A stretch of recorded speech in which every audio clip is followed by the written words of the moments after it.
가장 후회하는 거는 때를 놓친 것, 시간. 아마 그 중에서도 가장 빛났던 시간, 젊음을 놓친 것. 어린 시절의 때를 놓친 것일 수도 있고, 젊은 시절의 때를 놓친 것일 수도 있고, 무슨 성공의 때를 놓친 것일 수도 있어요. 여러분, 소중한 게 있으면 뒤로 밀어놓으시면 안 되는 겁니다. 어쩌면 우리가 젊은 날 후회하고 있는 것들이 다 뭘까요? 나중에 할 거야, 나중에 할 거야 하고 밀어놨던 것들. 그걸 우리가 꽉 쥐고 있지 못했던 거. 어쩌면 그게 지금도 현재 진행형으로 존재하고 있을지 몰라요. 까르페 디엠이라고 하는 말이죠. 지금 이때를 놓치지 마라. 사람들이 나이 들수록 가장 후회하는 거, 그 사람마다 다 다르겠죠, 뭐. 저 또한 이제 고작 60 남짓밖에 살지 않았어요. 그래서 정말 뭘 후회하게 될지 모르고 지금 이거 후회한다라고 했다가 한 또 20년 뒤에 아니야 그거 아니었어 하고 지금 말한 걸 또 후회할지도 몰라요. 인생은 그렇게 현재 진행형이지 않습니까, 늘. 그런데 제가 즐겨 인용하는 죽은 시인의 사회에 나오는 영화 한 장면으로 한번 대답을 해볼게요. 이 영화는 미국의 아주 명문 그 보딩스쿨, 사립학교죠. 그 기숙학교에 아이들은 저마다 다 아이빌리그로 가려고 하는 것만이, 어떤 세속에서의 출세만이 목표인 그런 아이들 앞에 어느 날 키팅 선생님이라고 하는 분이 나타납니다. 꿈으로 가득 찬 아이들을 데리고 선생님은 하루는 교내 박물관으로 그 아이들을 데리고 가요. 그럼 그 앞에 쫙 사진들이 놓여 있는데 그게 다 뭐냐면 100년 전, 50년 전 선배들입니다. 그 사진을 보면서 키팅은 이렇게 얘기를 해요. 저 중에는 미 합중국의 대통령도 있고 대법관도 있고 뭐 굴지의 뭐 CEO도 있었겠죠. 자, 근데 그 사진을 보면서 키팅은 이렇게 얘기합니다. 지금 여러분하고 다른 점이 뭐가 있어? 저마다 다 여러분처럼 눈 속에 희망이 서려 있고 여러분과 마찬가지로 멋진 장래가 보장될 거라고 확신하고 있었어. 그런데 저 미소들은 지금 어디에 있다고 생각하니? 그 가슴에 품었던 희망은 어디로 사라졌을까? 이들 가운데 일평생 동안 소년 시절 품었던 꿈을 마음껏 펼쳐본 사람이 과연 몇이나 될까?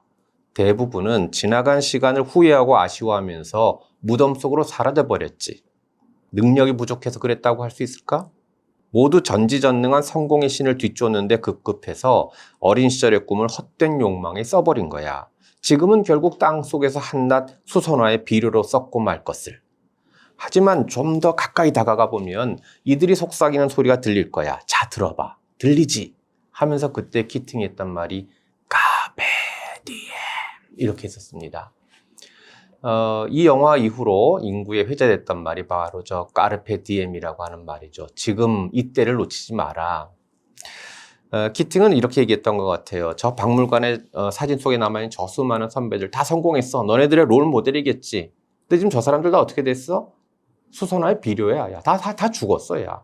그러니까 이분들이 정말 해주고 싶은 얘기는 딴 데 있을 거야. 한번 들어봐. 그랬더니 까르페 디엠. 후배들아, 너네들은 때를 놓치지 마렴. 이 까르페 디엠이라고 하는 라틴어는 enjoy the days, 현재를 즐겨라, 혹은 seize the days, 오늘을 꽉 쥐어라, 뭐 그런 뜻으로 번역이 되곤 합니다. 그러니까 까르페 디엠이라고 하는 것은 그냥 노세 젊어서 노세 그냥 그런 뜻만이 아니라 어찌 보면은 메멘토 모리랑 같은 말이었을 겁니다. 사람 다 죽어. 죽으니까 이 시간이 제일 소중한 거야. 어쩌면 우리가 후회하는 건 때를 놓치는 거 아닐까요? 그 때가 무슨 때인지는 모르겠어요. 어린 시절의 때를 놓치는 것일 수도 있고 젊은 시절의 때를 놓치는 것일 수도 있고 무슨 성공의 때를 놓치는 것일 수도 있어요. 여하튼 소중한 시간은 꽉 쥐었어야 되는데 여러분 소중한 게 있으면 뒤로 밀어놓으시면 안 되는 겁니다. 어쩌면 우리가 젊은 날 후회하고 있는 것들이 다 뭘까요? 나중에 할 거야, 나중에 할 거야 하고 밀어놨던 것들. 그걸 우리가 꽉 쥐고 있지 못했던 거. 어쩌면 그게 지금도 현재 진행형으로 존재하고 있을지 몰라요. 정말 소중한 것들인데 나중에 하지, 나중에 하면서 미뤘던 거 아닐까? 그렇게 본다면 가장 후회하는 거는 때를 놓친 것, 시간. 아마 그 중에서도 가장 빛났던 시간, 젊음을 놓친 것. 근데 여러분 기억해야 될 거는 그나마 지금 이 순간이 우리 남은 생애의 가장 젊은 시간이었다는 겁니다. 우리가 또 한참 20년대 지나서 거봐, 그때 이걸 했어야지. 그럴 순 없잖아요. 아, 좋은 시간들은 왜 이렇게 속절없이 흘러가지? 마치 해변에 섰는데 발가락 사이로 모래알이 싹 빠져나가듯이 움켜쥘 수가 없어요. 우리가 잡았다고 생각했지만 다 빠져나가는 거예요. 그런데도 우린 seize the day, 그걸 꽉 잡아야 됩니다. 그런 소중한 시간을 놓친 것이 가장 우리가 후회하는 것 아닐까? 역시 까르페 디엠, 메멘토 모리. 이게 정답인 것 같습니다. 예, 제가 이제 작년에 환갑 넘겼거든요. 근데 저는 교수니까 아직까지 이렇게 직업을 해먹고 있습니다. 여러분 너무 억울해하지 마세요. 저희 늦게 시작했거든요. 토탈은 같아요. 근데 요즘 친구들 만나보면 60 넘었으니까 다 옷을 벗었더라고요. 그런 친구들 만나면 그 중에는 우리나라 뭐 굴지의 대기업의 임원이었던 친구들, 뭐 CEO 했던 친구들, 한마디로 잘 나갔던 친구들 많이 만나죠. 그 친구들 만나보면은 좀 공통점이 보여요. 일단 그렇게 겸손하진 않습니다. 그리고 제가 봐도 별로 겸손해할 필요도 없을 만큼 진짜 조직을 위해서, 회사를 위해서, 우리나라 경제를 위해서 헌신해 왔죠. 가족을 위해서 헌신해 왔죠. 자기도 스스로 성공한 인생이라고 자부하면서 인생 후회하지 않는다고 해요. 그런데 헛헛하다는 거예요. 무슨 말일까? 우리가 흔히 은퇴하는 걸 옷을 벗었다 그러는데 여러분 우리 어디서 옷 벗어요? 목욕탕에서 옷 벗잖아요. 그러면 가진 게 뭐밖에 없죠? 내 알몸뚱아리밖에 없어요. 옷 입고 지낼 때는 야 이거 구찌야. 그런 걸로 가릴 수가 있어요. 야 이거 에르메스야. 야 나는 그렇게 잘 살아. 가릴 수 있는데 벗으면 똑같아요.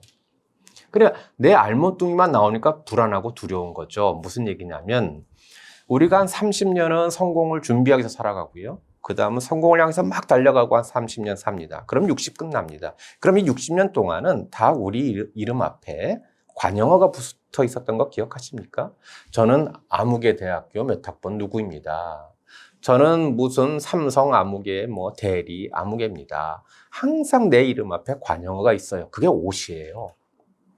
옷을 벗었다는 건 그게 날아가는 거예요. 그리고 내 이름 석자만 딱 남습니다.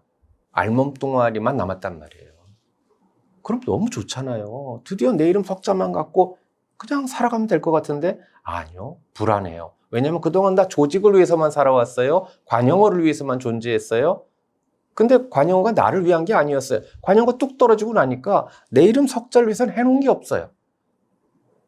돈도 벌어놨고 집도 장만해놨고 애들 교육 다 시켰고 뭐 남을 위해서는 다 한 것 같은데 나를 위해서 내 알몸뚱아리를 위해서는 단 하나의 근육도 만들어 놓지 않았다는 거죠. 그래 겁나는 겁니다. 어쩌면 옷이라고 하는 것은 거품이었을지 몰라요. 이제 다 옷 벗고 나면 점점 아름답게 나이 들어가는 사람들이 해야 될 일은 거품 빼고 정직하고 교만 버리고 그래야 되는 건데 여전히 옛날 그 생각만 해서 왕년의 관영어만 주장하고요. 내가 왕년에 뭐였다는 관영어에 매달려서 여전히 목이 곧고 고집이 세면 그것처럼 꼴 보기 싫은 게 없는 거죠. 근데 남한테는 과거에 그 관영어로 인정받고 살았는데 이제 그게 사라지고 나니까 못 버티는 거예요. 외로워지는 거예요. 공부해 놓은 것도 없고 아름다운 말을 할 줄도 모르고 남에게 덕이 되는 말도 할 줄을 모르고 나는 조직의 일원으로서만 살다가 시, 아름다움, 낭만, 사랑 무슨 이런 것들은 하나도 가진 게 없다. 그동안은 쓸데 있는 거를 모으는 거였는데 이젠 쓸데 없는 거가 자랑이에요. 어떤 거죠? 나는 존경받고 있어. 여러분 얼마나 쓸데없는 말입니까? 존경, 돈이 돼요? 밥이 돼요? 그게 가장 중요해집니다. 시, 사랑, 아름다운 낭만, 우리가 쓸데없다고 다 버렸던 것들. 어쩌면은 예술, 종교, 봉사, 기부 이런 것들. 이런 거는 쓸데없을 뿐만 아니라 오히려 마이너스잖아요. 있었던 거 내놓는 거잖아요. 가장 아름답게 나이 들어가는 사람일수록 오히려 버립니다. 오히려 내놓습니다. 오히려 나눕니다. 왜냐하면 결국 내 몸뚱아리가 갖게 되는 건 내 이름 석자가 대표하는 건 내가 갖고 있는 인품과 인격밖에 없기 때문에 그렇습니다. 그게 진짜 인정을 받는 것 아닐까? 그게 진짜 새로운 인정을 받는 것 아닐까? 저분은 정말 우리 시대의 어른이셔. 저분은 정말 내가 가까이 만나서 정말 배울 게 많은 어른이셔. 이게 최고의 인정 아닐까?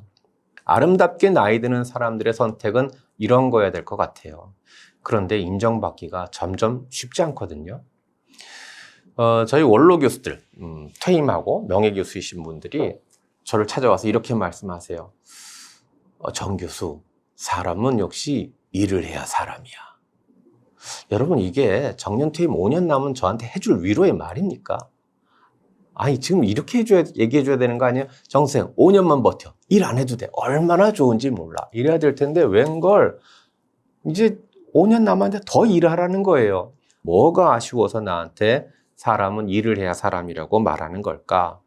일을 했을 때 인정받았거든요. 인정받아야 사람이다. 그래야 내 가치가, 내 자존감이 내 스스로도 인정받겠다. 보람이 사람은 필요하다. 아무리 가진 게 많고 먹을 게 많아도 보람이 없으면 사람 못 살겠더라. 그 말 아닐까요? 꼭 일을 해야 되는 건 아닐 겁니다. 꼭 직업을 말하는 건 아닐 겁니다.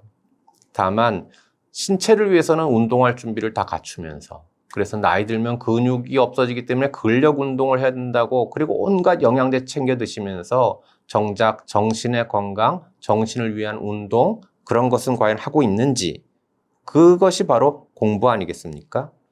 인격으로 인정받고 배품으로 인정받으려면 헛개비 같은 타인들의 인정을 추구해야 될 것이 아니라 가족, 이웃, 친구, 자기 자신으로부터 인정을 받는 게 가장 중요하다면, 그렇다면 이제부터 정말 아름답게 나이 들려면 더더욱 공부하면서 내 인생에 남은 인생을 위한 정신의 근력을 쌓아가는, 인격을 위한 운동을 해야 되는 그런 나이 아닐까 감히 말씀드리고 싶습니다.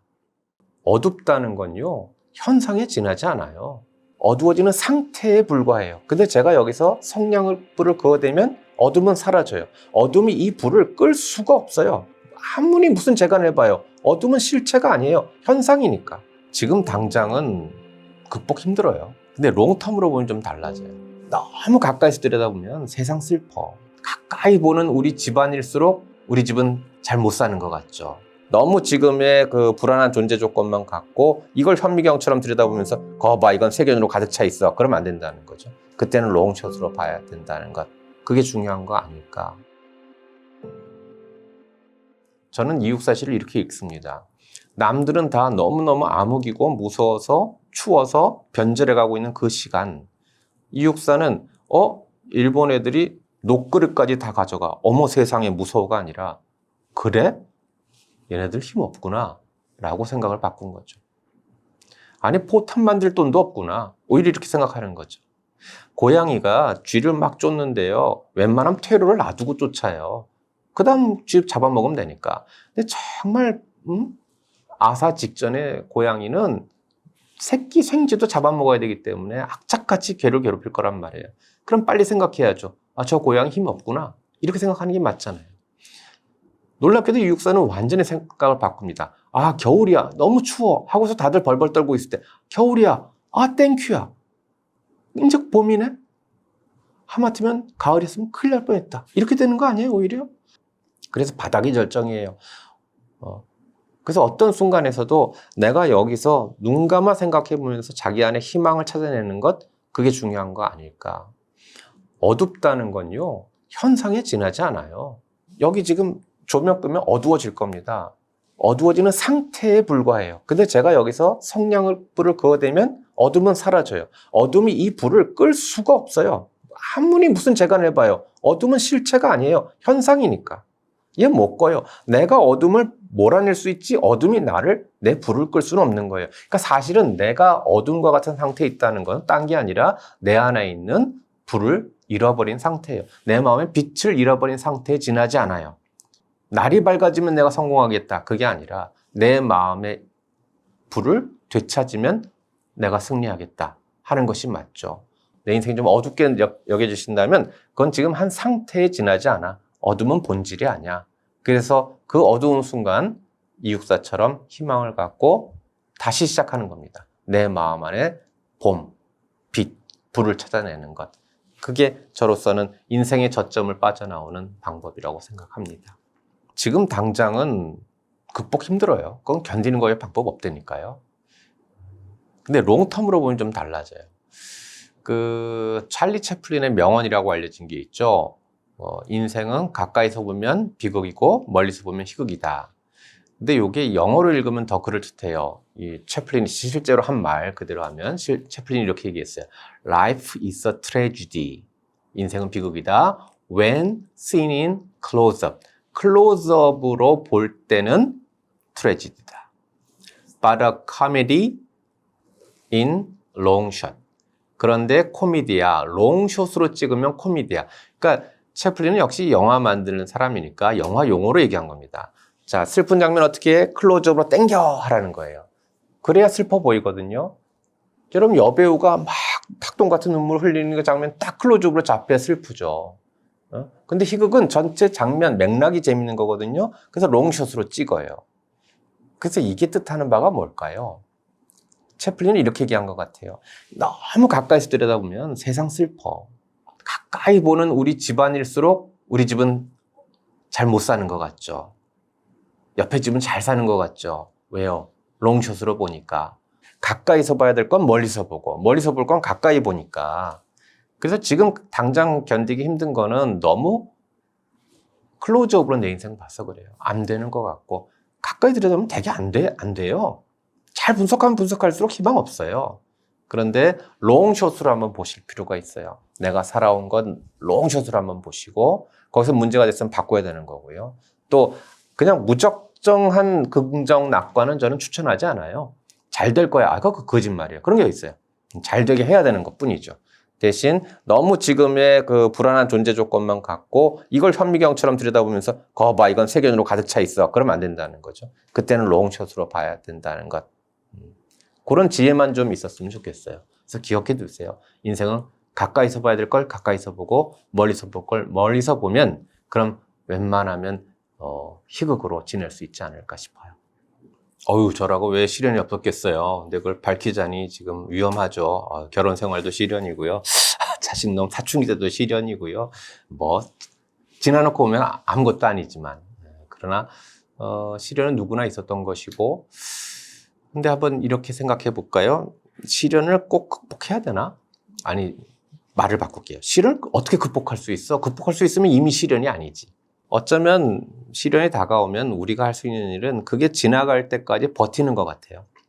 우리가 이 또한 지나가리라 하는 말 많이 쓰는데 그것도 라틴어에서 왔거든요. 사실은 호쿠케 트란스비트 그래갖고 이 또한 지나가리라. 물론 우린 이걸 주로 안 좋을 때만 쓰죠. 힘들 때만 이 또한 지나가리라. 아니에요, 여러분. 아까 제가 메멘토 모리도 말씀드렸었는데 메멘토 모리는 영광의 순간도 지나가리라. 똑같아요. 이 또한 지나가리라는 건 언제든지 적용되는 거예요. 시련이 다가왔어. 이거 지나갈 거야. 버텨야지. 여러분 내가 무슨 서두른다고 애를 쓴다고 겨울이 빨리 지나갑니까? 겨울 왔는데 이걸 어떻게 극복할까? 겨울 지나갈 때까지 버티는 거죠. 버티면 극복한 겁니다, 그게. 다만 미리 좀 지혜로운 자는 준비는 해두겠죠. 이왕 버티기 좀 좋게 난방도 준비하고 땔감도 하고 두꺼운 옷도 장만하고 문풍지도 발라놓고 그렇게 하긴 하겠죠. 중요한 거는 방법이 아니라 태도인 것 같아요. 시련을 극복하는 방법보다는 시련을 견디는 태도. 헤쳐나올 때까지 끝내 포기하지 않는 것. 그리고 이건 언젠가 반드시 지나가리라고 하는 걸 믿는 것. 그게 중요한 거 아닐까. 어렸을 때 제가 좋아했던 TV 프로그램은 타잔이었습니다.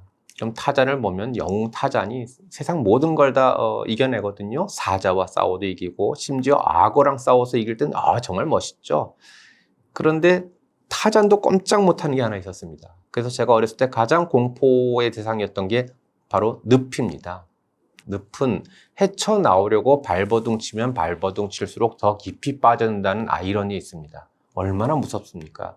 내가 인생에 시련이 왔어요. 좀 버티면 되겠어요. 그런데 버티려고 이겨내려고 막 하면 할수록 더 깊이 빠져들어가는데 얼마나 무섭습니까? 그래서 저는 어린 시절부터 늪이라고 하는 게 참 공포스러웠습니다. 그럼 늪에서는 어떻게 해야 되는지 아십니까? 가만히 유지하는 겁니다. 그게 진짜 버티는 겁니다. 그러다가 어느 순간엔 누군가가 밖에서 구원의 밧줄을 던져줄 때가 있어요. 그럼 그걸 붙잡고 나오거나 말하자면 내가 아무리 노력해도 안 되는 순간은 이때니까요. 그럴 때는 구원이 올 때까지 그 밧줄이 올 때까지 기다리고 오자마자 당길 줄 알아야 돼요. 그걸 축적해놔야 된다는 거죠. 자포자기한 사람한테는 구원의 밧줄이 와도 잡아당길 힘이 없을 거예요. 어쩌면 비가 내려서 늪이 강물로 변할지 몰라요. 그때 나오시면 돼요. 어쩌면 늪이 말라가지고 바닥이 드러날지도 몰라요. 그때까지 버티는 거예요. 잘 나갈 때건 못 나갈 때건 그게 가장 중요한 거고, 그러면 그때 내가 갖고 있는 태도, 난 여기서 반드시 나갈 수 있을 거야. 대신 힘을 비축해 두고 있을 거야. 끝까지 견딜 거야. 그게 가장 중요한 거 아닐까. 그러려면 겨울이 왔다고 힘들어 그런 게 아니라 야, 그래도 봄, 여름, 가을이 참 길었어. 뭐 이렇게 생각할 수도 있고. 그러면서 전 정신승리하는 게 굉장히 중요하다고 생각합니다. 정신승리란 말을 물론 루시는 아큐정전에서 아주 부정적인 말로 썼던 겁니다. 중국이란 나라가 대국이 외세에 무너지면서 정신으로만 승리한다는 거예요. 그게 루신 같은 놈, 내가 진 게 아니야, 봐준 거지, 이런 식의 정신승리. 그러나 여러분, 정신이라도 승리해야죠. 아니, 정신은 반드시 승리해야죠. 내가 어느 날 늪에 빠져서 육체가 지금 패배할 지경인데 그때 정신이라도 승리 안 하면 어떻겠습니까? 그때 정신승리가 다들 빠져, 그러니까 나도 빠져, 그런 정신승리 말고 나는 정신은 끝까지 버티고 있을 거야 라는 그런 의미에서 정신승리, 내 정신은 그래도 지지 않을 거야 하는 것이 있으면 시련도 웬만하면 지나갈 수 있지 않을까. 지그재그 드라이브 코스 다녀보셨으면 다 아실 거예요. 그게 커브를 넘으려면 막 이렇게 휘청휘청 갑니다. 그죠? 막 돌아가는 것 같죠? 많이 힘들죠. 돌아가느라고. 인생길도 그렇죠. 난 너무 내가 직선길을 놔두고 나만 애둘러 가는 거 아니야? 왜 이게 낭비 아니야? 고난 아니야? 이렇게 생각하기가 쉽습니다. 강물이 당장에 빨리 가기에는 직진이 난 것 같죠? 근데 걔는 폭포를 이루다가 소멸되고 말아요. 오히려 장강들은 굽이굽이 돌아가면서 마침내 큰 강을 이루어 바다에 이르지 않습니까? 그게 바로 곡선의 힘 아닙니까? 우리는 종종 지금 당장에 쭉쭉 뻗어진 것, 직선, 내 인생도 좀 직선대로로 쫙 뚫렸으면 좋겠어. 나는 왜 이렇게 굽이굽이 돌아가? 하고 원망스러운 것 같지만 그래서 우리가 오래 살아갈 수 있는 거고 더 큰 길을 볼 수 있는 것 아닐까. 그런데 그 곡선을 넘어가는 게 쉽지 않아요, 실은. 곡선 우리 여러분 자동차 타보면 막 이렇게 쏠리잖아요. 그러면 구심력만 작동하는 것이 아니라 원심력도 작동하니까 이쪽으로 가려는 나와 저쪽으로 가려는 나로 내가 나뉜단 말입니다. 그랬다가 합쳐서 드디어 내가 나를 또 하나 회복하고 그 사이에 우리는 한 단계를 올라가거나 내려가거나 하는 거죠. 무슨 말일까요? 내가 인생에 어떤 고비를 만났어요. 돌아가는 거예요. 그건 이상한 게 아니라 정상이라고요. 그래야 강물이 가는 거니까. 큰 산이 있으면 강물이 S자로 가지 않습니까? 어떡하겠습니까? 누구에게나 그런 산은 만납니다. 그럴 때 돌아갈 때 그냥은 안 됩니다. 구심력은 실제로 내가 안쪽으로 파고 들어가려고 하는 힘입니다. 이건 의지인데요. 원심력은 물리학에서는 이건 실존하는 힘이 아니라 관성을 뜻하는 겁니다. 즉 살아오던 식입니다. 내가 차를 타고 S자 곡선을 가면 차는 계속 가던 방향에 있으니까 자꾸 가려고 그래요. 그게 관성이고 그게 원심력이에요. 그러면 그 길을 거기에만 의존하면 여러분 우리는 노선을 이탈해서 떨어져 죽습니다. 안 되겠죠, 그죠? 그래서 내가 여기서 쟤를 막 끌고 와서 이렇게 가야만 비로소 한 고비를 넘어가는 겁니다. 풀이하자면 이렇습니다. 어제 살던 것처럼 오늘 사는 것, 그렇게 세상 편안한 게 어디 있습니까? 정말 편한 겁니다. 평화는 그런 데서 오는 겁니다. 평화 딴 거 아닙니다. 어제 살듯이 오늘 사는 겁니다. 그런데 어제 살듯이 오늘 살면서 내일이 바뀌길 기대하는 것처럼 세상 어리석은 건 없습니다. 밤에 잠자기 전에 라면을 먹으면 내일 얼굴이 부을까요? 안 부을까요? 당연히 붓습니다. 그건 인과관계가 분명히 있습니다. 그러면 내가 어제 살듯이 오늘 살되 내일이 바뀌길 기대한다면 나의 관성과는 결별해야 됩니다. 그거를 끌고 들어와야 됩니다. 그래서 새로운 관성임으로 바꿔야 됩니다. 그럴 때 우리는 성장통을 겪습니다. 살던 대로 살아오지 않은 인생을 살아야 되니까. 그럴 때 내가 나 아닌 것을 다시 나로 만듦으로써 더욱 커진 나로 넘어가는 것. 그게 우리의 인생의 성장 곡선이 아닐까. 하강 곡선도 마찬가지일 거라고 생각합니다. 전 내려갈 때도 굽이굽이 돌아갔으면 좋겠어요. 급전직하고 싶지 않고요. 계속 살면서도 나이 들어서도 또 새로운 거랑 만나면 또 한 번 내 관성과 결별해보고 그러면서 서서히 천천히 곡선처럼 내려가고 싶습니다. 슬프다고 하는 감정이 꼭 나쁜 건 아니잖아요. 슬플 줄 모르는 게 더 위험한 거 아니에요? 참아야 돼 라고 얘기하는 거가 저는 더 위험하다는 말씀 드리고 싶은 거예요. 슬픔에 대해서 이렇게 생각해 보는 건 어떨까? 감기 바이러스처럼 이게 돌고 있어요. 알아야만 낫는 것 아닙니까?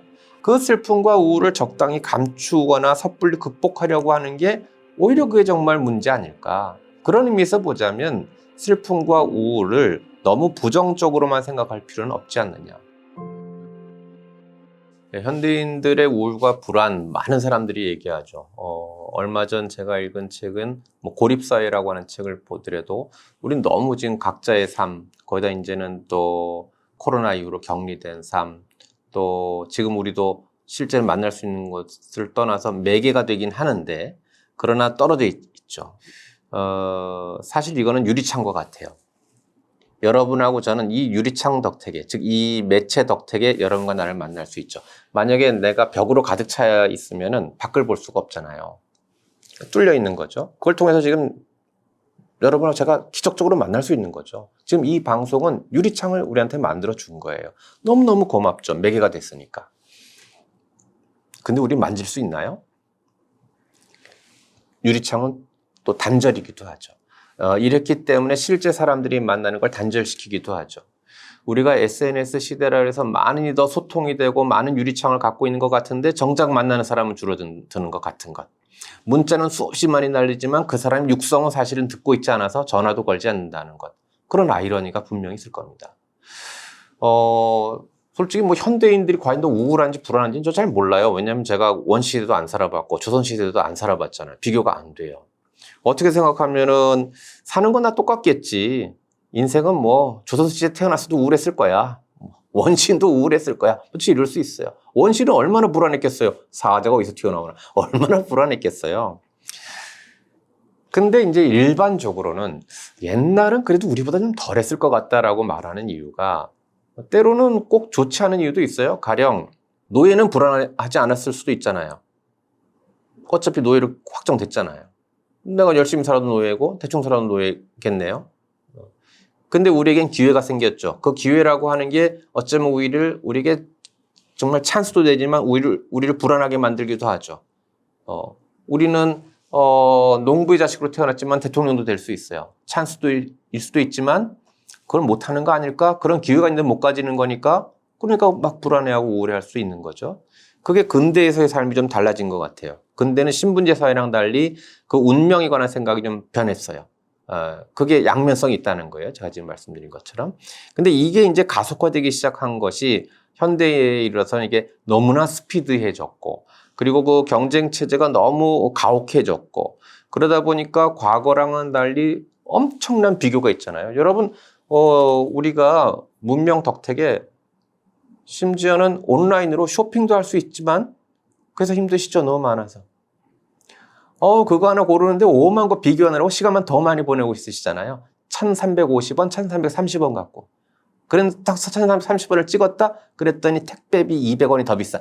짜증나시잖아요. 그러니까 막 그런 것이 우리를, 뭐가 정답이지? 하고 자꾸 우리를 초조하게 만드는 그런 요소가 있어요. 탈감정 사회라고 하는 책이 있는데요. 그건 어떻게 되어 있는 내용이냐면, 우리 현대가 감정이 메마른 사회, 그런 걸 얘기하는 게 아니고요. 감정이 지배되는 사회라는 거예요. 내 감정이 아니라는 거예요. 쉽게 말하면. 방송도 마찬가지일걸요? 여러분 이렇게 자막 들어갈 거예요. 그런데 어떤 경우는 내가 말하지 않고 해석한 거에 들어갈 때가 있죠. 잘난 척하며. 나 잘난 척하지도 않았는데. 그러니까 나도 왜곡됐을 뿐만 아니라 시청자들은 그래 저거 잘난 척하는 거야 라고 이미 이들이 프레임 짜준 대로 보는 거예요. 그게 내 감정이냔 말이에요. 내가 정말 잘난 척한 감정이 있었는지, 아니면 여러분들이 그걸 보면서 저 사람 잘난 척해 하고 봤는지, 그게 과연 우리 감정인지. 근데 그렇게 설계되어 있다는 거예요. 어느샌가부터 우린 자막에 따라 자동적으로 우리의 감정을 생성해내고 있죠. 놀이공원 가보세요. 놀이공원에 가서 희로애락을 느낄 수 있어. 그게 여러분 얼마나 디자인된 대로 사시는 겁니까? 놀이공원 제작단을 만들었을걸요? 여기서 오금이 저릴걸, 여기서 시원할걸, 다 설계해 놓은 거예요. 거기 따라 나는 반응할 뿐이란 말이에요. 그럼 진짜 이게 내가 느끼는 감정이고 정말 내가 느끼는 행복감이냐? 이 질문을 이제 던지는 거죠. 거기다 지금 사이버 세상이 만들어지면서 더더욱 이 문제가 현대에서는 복잡하게 다양하게 전개되고 있는 양상입니다. 많은 경우에 문화 산업에서 조작된 것들도 있고, 그래서 과연 이게 내 진짜 감정인가? 그거가 이제 분간하기 어려워진 측면도 있습니다. 그러면 그건 많이 문제가 아니라 이제 그 다음이 문제인데요. 내가 내 진짜 감정이래야 그거를 해소할 방법이 생겨나는 것 아닙니까? 그래야 카타르시스가 벌어질 것 아닙니까? 카타르시스라고 하는 것은 내가 마음에 어떤 감정이 가득 차 있을 때 그것을 쏟아냄으로써 그 감정으로부터 해방되는 거거든요.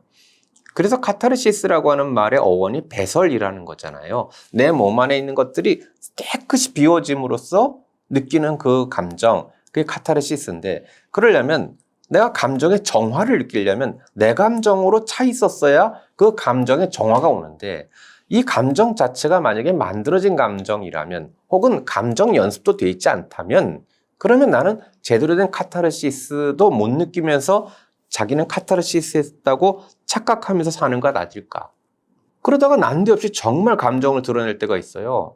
어떤 때냐면 인터넷에 악성 댓글 달 때. 세상에 사람이 그렇게 사악할 수가 없어요. 막 감정을 배출해요. 이거는 배출도 아니고 이거 배설이에요. 진짜 이거는 쓰레기 똥을 배설하는 거예요. 지금 살아있는 날 감정은 그런 것밖에 없어요. 그런데 그 악담을 늘어놓는 것도 잘못된 정보를 갖고 쓰고 있을 때가 많아요. 그러니까 현대사회에 이르러서 내가 내 감정에 대한 훈련이 돼 있지 않고 내 판단에 대한 훈련이 돼 있지 않으면 배설을 했는데 남의 걸 배설한 거예요. 내 게 아니었어. 그래 놓고 그 배설 때문에 사회는 더욱더 또 상처를 만들어내고 있어. 이런 게 돌아간다는 거죠. 그러다 보면 당연히 예전에 비해서 우울할 일들이 많아지겠죠. 불안한 일들이 많아지겠죠. 왜냐하면 정상적으로 희노애락을 느끼는 것이 인간의 본성인데 그 플러스 조작되고 아닌 것들, 그 다음에 더 크게 조장해냈던 것들이 쌓이니까 그러니까 더욱더 불만이 많아져서 옛날에 우리가 그냥 신문 읽을 때에 비해서 소셜미디어가 많아져서 많은 정보를 알게 된 건 장점인데 거기에 비례해서 분노가 얼마나 많이 늘어났죠? 그중엔 얼마나 많은 것들이 가짜뉴스에 의한 것이고 얼마나 많은 것들이 남들이 댓글 쏘는 거에 내가 맞아 하고 동의해서 실제 적극적인 동의도 아닌데 거기 휩쓸려서 남들의 판단에 그냥 휩쓸려 들어가서 그러다 보니까 오히려 더 불평, 불만, 우울, 불안 이런 것들이 늘어나고 있지는 않을까요? 그런 의미에서 현대인의 우울과 불안을 좀 진단해 볼 수는 있을 겁니다. 저는 어렸을 때 과학책에서 한 구절을 읽고 잠시 식욕을 잃은 적이 있어요. 과학책에 이렇게 써 있습니다. 우리가 밥을 먹는 건 우리가 살아가기 위한 생체 에너지를 획득하기 위해서다. 이렇게 돼 있었어요. 이게 어린 나이에 왜 놀라운 거냐면요. 저는 그전까지 먹는다는 게 뭔지, 왜 먹는지 성찰해 본 적이 없거든요. 밥을 왜 먹어요? 이런 질문을 던진 적이 있어요. 질문을 던져야 그때부터 성찰이 비롯되는 거예요. 내가 잘 살기 때문에 성찰을 못할 경우가 많아요. 잘 살면 질문 안 해요. 그러니까 성찰이 없는 거거든요. 늘 밥 잘 먹었어요. 의심이나 해봤나? 왜 밥 먹는지에 대해서. 엄마가 먹으려니까 먹고, 때가 되니까 먹고, 맛있으니까 먹고, 배고파서 먹는 거지. 이걸 뭐 때문에 먹는지 생각해 본 적이 없어요. 근데 거기 정답이 나왔어요. 그거 너 살아가기 위한 생체 에너지를 획득하려고 하고 있는 거야. 이게 저한테 왜 무서웠냐면은 에너지 덩어리라고 나를 생각해 본 적이 없어요. 그때 과학을 몰라서. 에너지는 그럼 전기 이런 것만, 증기기관차 이런 것만. 기관차는 달려야 돼. 그럼 얘는 살아있는 게 아니니까 얘는 에너지가 필요해. 그러니까 얘한테 석탄을 떼갖고 얘가 달려가는 거야. 그건 이해하고 있었단 말이죠.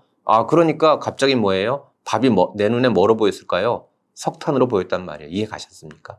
내가 살아가는 게 단순히 밥을 먹어서 에너지 얻어서 일하고 이런 거로만 바라보고 있는데 그럼 먹지 말아야 될까? 아니잖아요. 내가 만든 그 에너지가 고작해야 그 다음 밥 먹기 위해서만 쓰는 걸까? 아니잖아요. 내가 그 에너지를 갖고 내가 움직여서 어떤 아름다운 일을 할 수 있잖아요. 이 생각을 어릴 때 못했던 거예요.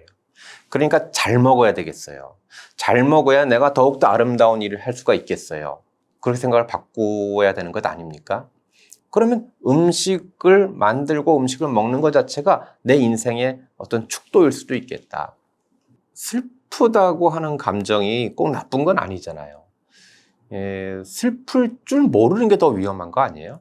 사람의 감정도 감각기관에 따른 반응인데 그런 감정이 생기지 않는다면 그건 건강한 게 아니죠.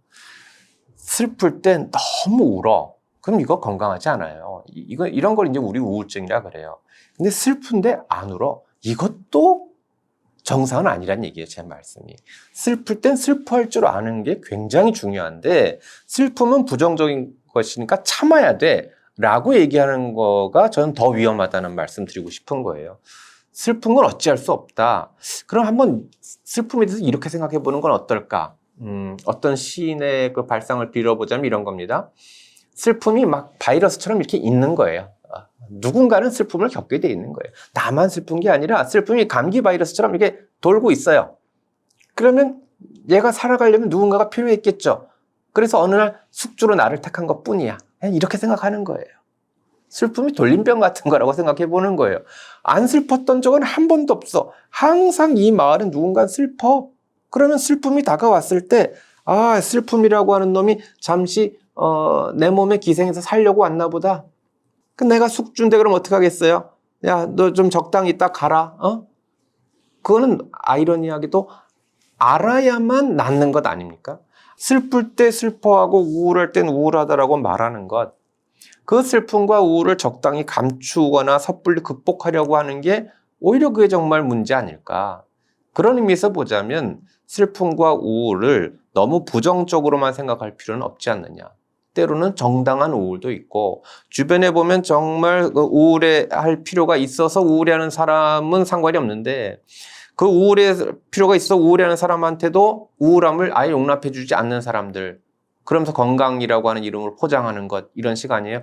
뭐 그런 걸로 우울해 사람이. 긍정적으로 생각하세요. 이거 얼마나 폭력적입니까? 그래서 이따금 정당한 우울에 가야 될 그 자리를 허여해 주는 것, 그래서 슬플 때 슬퍼하고 우울할 땐 좀 우울해하는 것, 그게 진짜 건강한 사람이 아닐까 싶습니다. 이제부터 진짜 공부해야 될 건 뭐냐? 저는 전문가, 프로페셔널을 위한 공부가 아니라 아마추어 같은 공부라고 생각합니다. 아마추어라고 하는 거는 못한다는 사람의 뜻이 아니라 좋아하는 거란 뜻이에요. 아마추어란 단어의 가장 좋은 뜻은 애호가라고 하는 뜻입니다. 아마추어 바둑, 그 사람은 바둑 애호가입니다. 대한민국은 교육의 프로페셔널, 공부의 프로페셔널을 양성하는 데 실패한 나라가 결코 아니다. 우리는 공부의 아마추어를 만드는 데 실패한 나라다. 뭐 써먹으려고 하는 것이 아니라 도구로서가 아니라 그냥 좋아서 하는 것들을 하다 보면, 배우다 보면 눈이 떠진다. 그러면 다시 태어나는 것 같다는 거죠. 당장에 재테크 같은 경제 공부도 해야죠. 우리 나이 들었다고 그런 거 포기하면 안 되죠. 그리고 새로운 뭐 인공지능 이런 거에 관해서도 기본적인 건 알아야 되죠. 웰빙에 관한 공부도 해야 되죠. 근데 이게 사실 우리 잘 안 되거든요. 그러다 보니까 자꾸 죄송한데 유튜브만 보세요. 여러분 유튜브 보셔야 돼요. 여기 많은 정보 있어요. 유튜브만 보시면 안 돼요. 책만 보는 것도 위험해요. 왜냐하면 책은 유튜브 같은 영상 자료에 비해서 내가 공부가 잘 안 돼요. 그러면 그 두 가지가 보완제래야 될 텐데 그걸 대체제라고 생각하시면 안 돼요.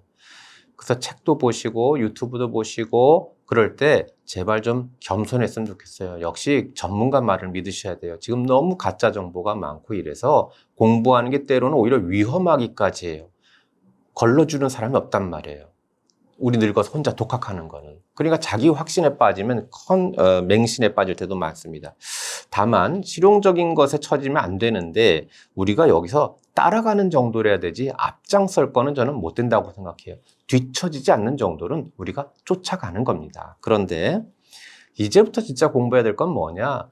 저는 전문가, 프로페셔널을 위한 공부가 아니라 아마추어 같은 공부라고 생각합니다. 아마추어라고 하는 거는 못한다는 사람의 뜻이 아니라 좋아하는 거란 뜻이에요. 아마추어란 단어의 가장 좋은 뜻은 애호가라고 하는 뜻입니다. 아마추어 바둑, 그 사람은 바둑 애호가입니다. 우리나라 교육의 문제점 얘기할 때 제가 늘 똑같이 하는 얘기가 있습니다. 대한민국은 교육의 프로페셔널, 공부의 프로페셔널을 양성하는 데 실패한 나라가 결코 아니다. 공부 잘하는 애들은 너무너무 많다. 우리는 공부의 아마추어를 만드는 데 실패한 나라다. 공부 잘하는 녀석조차도 공부 좋아서 하는 사람이 어디 있어요? 이러고 있단 말이죠. 축구는 잘 못해도 축구를 좋아하는 게 중요하잖아요. 그게 아마추어인데 그런 걸 못했다. 이제는 왜 이게 가능한 거냐면 그전에는 공부 우리가 왜 했냐면 뭔가 써먹으려고 공부한 거예요. 그래서 그 결과로 좋은 대학 가고 무슨 좋은 직장 얻고 승진하고. 근데 우리 이제 그런 것부터 자유로워졌잖아요. 그러니까 진짜 공부할 수 있다는 아이러니가 만들어지는 거죠. 학창 시절은 효율이 중요했고요. 딴 거는 어떤 목적성이 중요했는데 이제 우리는 목적성이 없어요. 그럼 이게 진짜 아마추어가 갈 수 있는 시간대가 온 거거든요. 과거에는 그게 60년 살다가 얼마 못 살았는데 우리는 아직도 30년이 남았어요. 어마어마한 시간이 남았어요. 여러분 고작 생각해 보세요. 초등학교 들어가서 대학까지 여러분 우리 고작 7, 8년 공부한 거예요. 아직 우리 30년 남아있다니까요. 그렇다면 이제서부터 진짜 내가 원하는 것, 뭐 써먹으려고 하는 것이 아니라 도구로서가 아니라 그냥 좋아서 하는 것들을 하다 보면 세월의 축적을 믿으셔야 돼요. 조급할 필요 없잖아요. 3년 공부했는데 눈에 안 보이면 5년 공부하면 되잖아요. 우리 뭐 급하지 않잖아요. 그러다 보면 어느 날 내가 포기했던 클래식이 들려요. 내가 내 생전에 생각하지 않았던 미술이 눈에 들어오기 시작해요. 시가 보이기 시작한다 그 말씀입니다. 그러니까 너무 내가 이걸 누굴 가르치려고 공부하는 것도 아니라 그냥 배우려고 공부하는 건데 배우다 보면 눈이 떠진다. 그러면 다시 태어나는 것 같다는 거죠. 저는 사실 굉장히 조용한 개인으로 살아오고 있었는데 어쩌다 대중들 앞에서 서게 되는 일이 벌어졌어요. 많이 흔들리기도 하고요. 많이 흔들기도 해요. 심지어는 저한테 조기 은퇴를 유혹하는 사람들조차 있어요. 그건 뭐하러 대학에 그렇게 있느냐. 말하자면 인기 같은 거죠. 그런 건 저는 헛것, 있다가도 사라지는 것, 거품 같은 거라고 생각해요. 거기에 잠깐 제가 홀려서 저의 본캐를 잃어버린다면 무슨 소용이 있을까? 그건 곧 사라지고 말 건데. 밤하늘에 별은 실존하는 거고요. 낮에 태양 옆에 뜬 무슨 무지개 같은 건 헛것이에요. 근데 우리는 무지개가 멋있다 그러잖아요. 그거 헛것이라고요. 있다가 사라지는 거라고요. 그건 현상에 불과한 거라고요. 그게 바로 거품 같은 거예요. 그래서 저 같으면은 이런 질문을 자주 해요. 이게 나의 소명일까, 욕망일까? 물론 제가 도인도 아니고 매번 구분은 못합니다. 저도 어리석은 사람이니까. 근데 의심은 가져봅니다. 혹시 내가 이거를 내 욕심이면서 소명이라고 치장하고 있는 거 아닐까? 그럼 저 사고 치는 거예요. 아, 사람들이 이걸 원하는 거야. 아니, 내가 원했던 걸 거예요. 그런 거 거품 같아요. 그렇다고 내가 또 무조건 합리화하면서 일을 많이 한다고? 아, 그거 거품일 것 같아요. 정말 내가 할 수 있고 다른 사람이 대체할 수 없고 그것이 선한 의미를 갖는 것, 거기에 관해서는 진짜 열심히 성실히 하자 하는 것 뿐입니다. 제가 이 책에도 써놨는데요. 대학교 처음 갔을 때 대학 노트에 이렇게 써 있었어요. 오생야 유예 이지야 무예라. 우리 인생은 끝이 있고 배움의 세계엔 끝이 없다.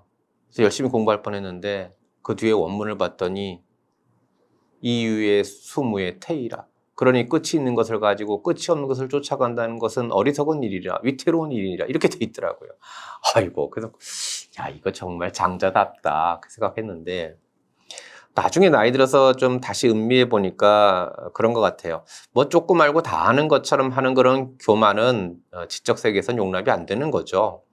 근데 단지 그게 아니라 그런다고 그 길을 멈춰야 될까요?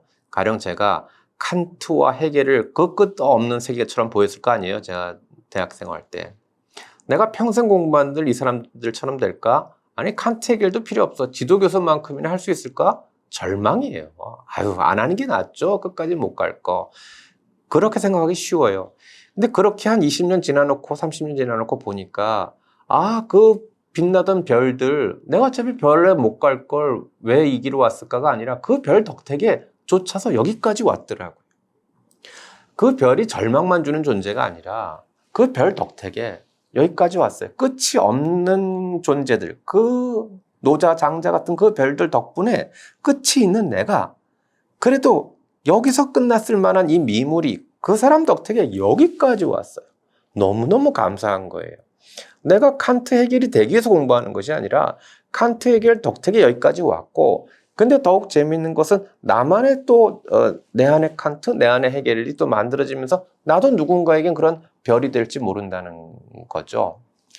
배움이라고 하는 거는 그래서 자기 성장의 역사인데 저도 한 40 넘고 나서부터는 전공서적보다 이제서야 좀 다른 책들을 많이 읽기 시작한 거였거든요. 왜냐하면 저희는 전공으로 논문 써야 되니까 학자라고 여러분 많이 알고 그러지 않아요. 지것만 조금밖에 몰랐는데 이제 조금 거기서부터 노연하게 되니까 많은 것들을 읽게 되면서 눈이 넓어지는 듯한, 눈이 높아지는 듯한 그거거든요.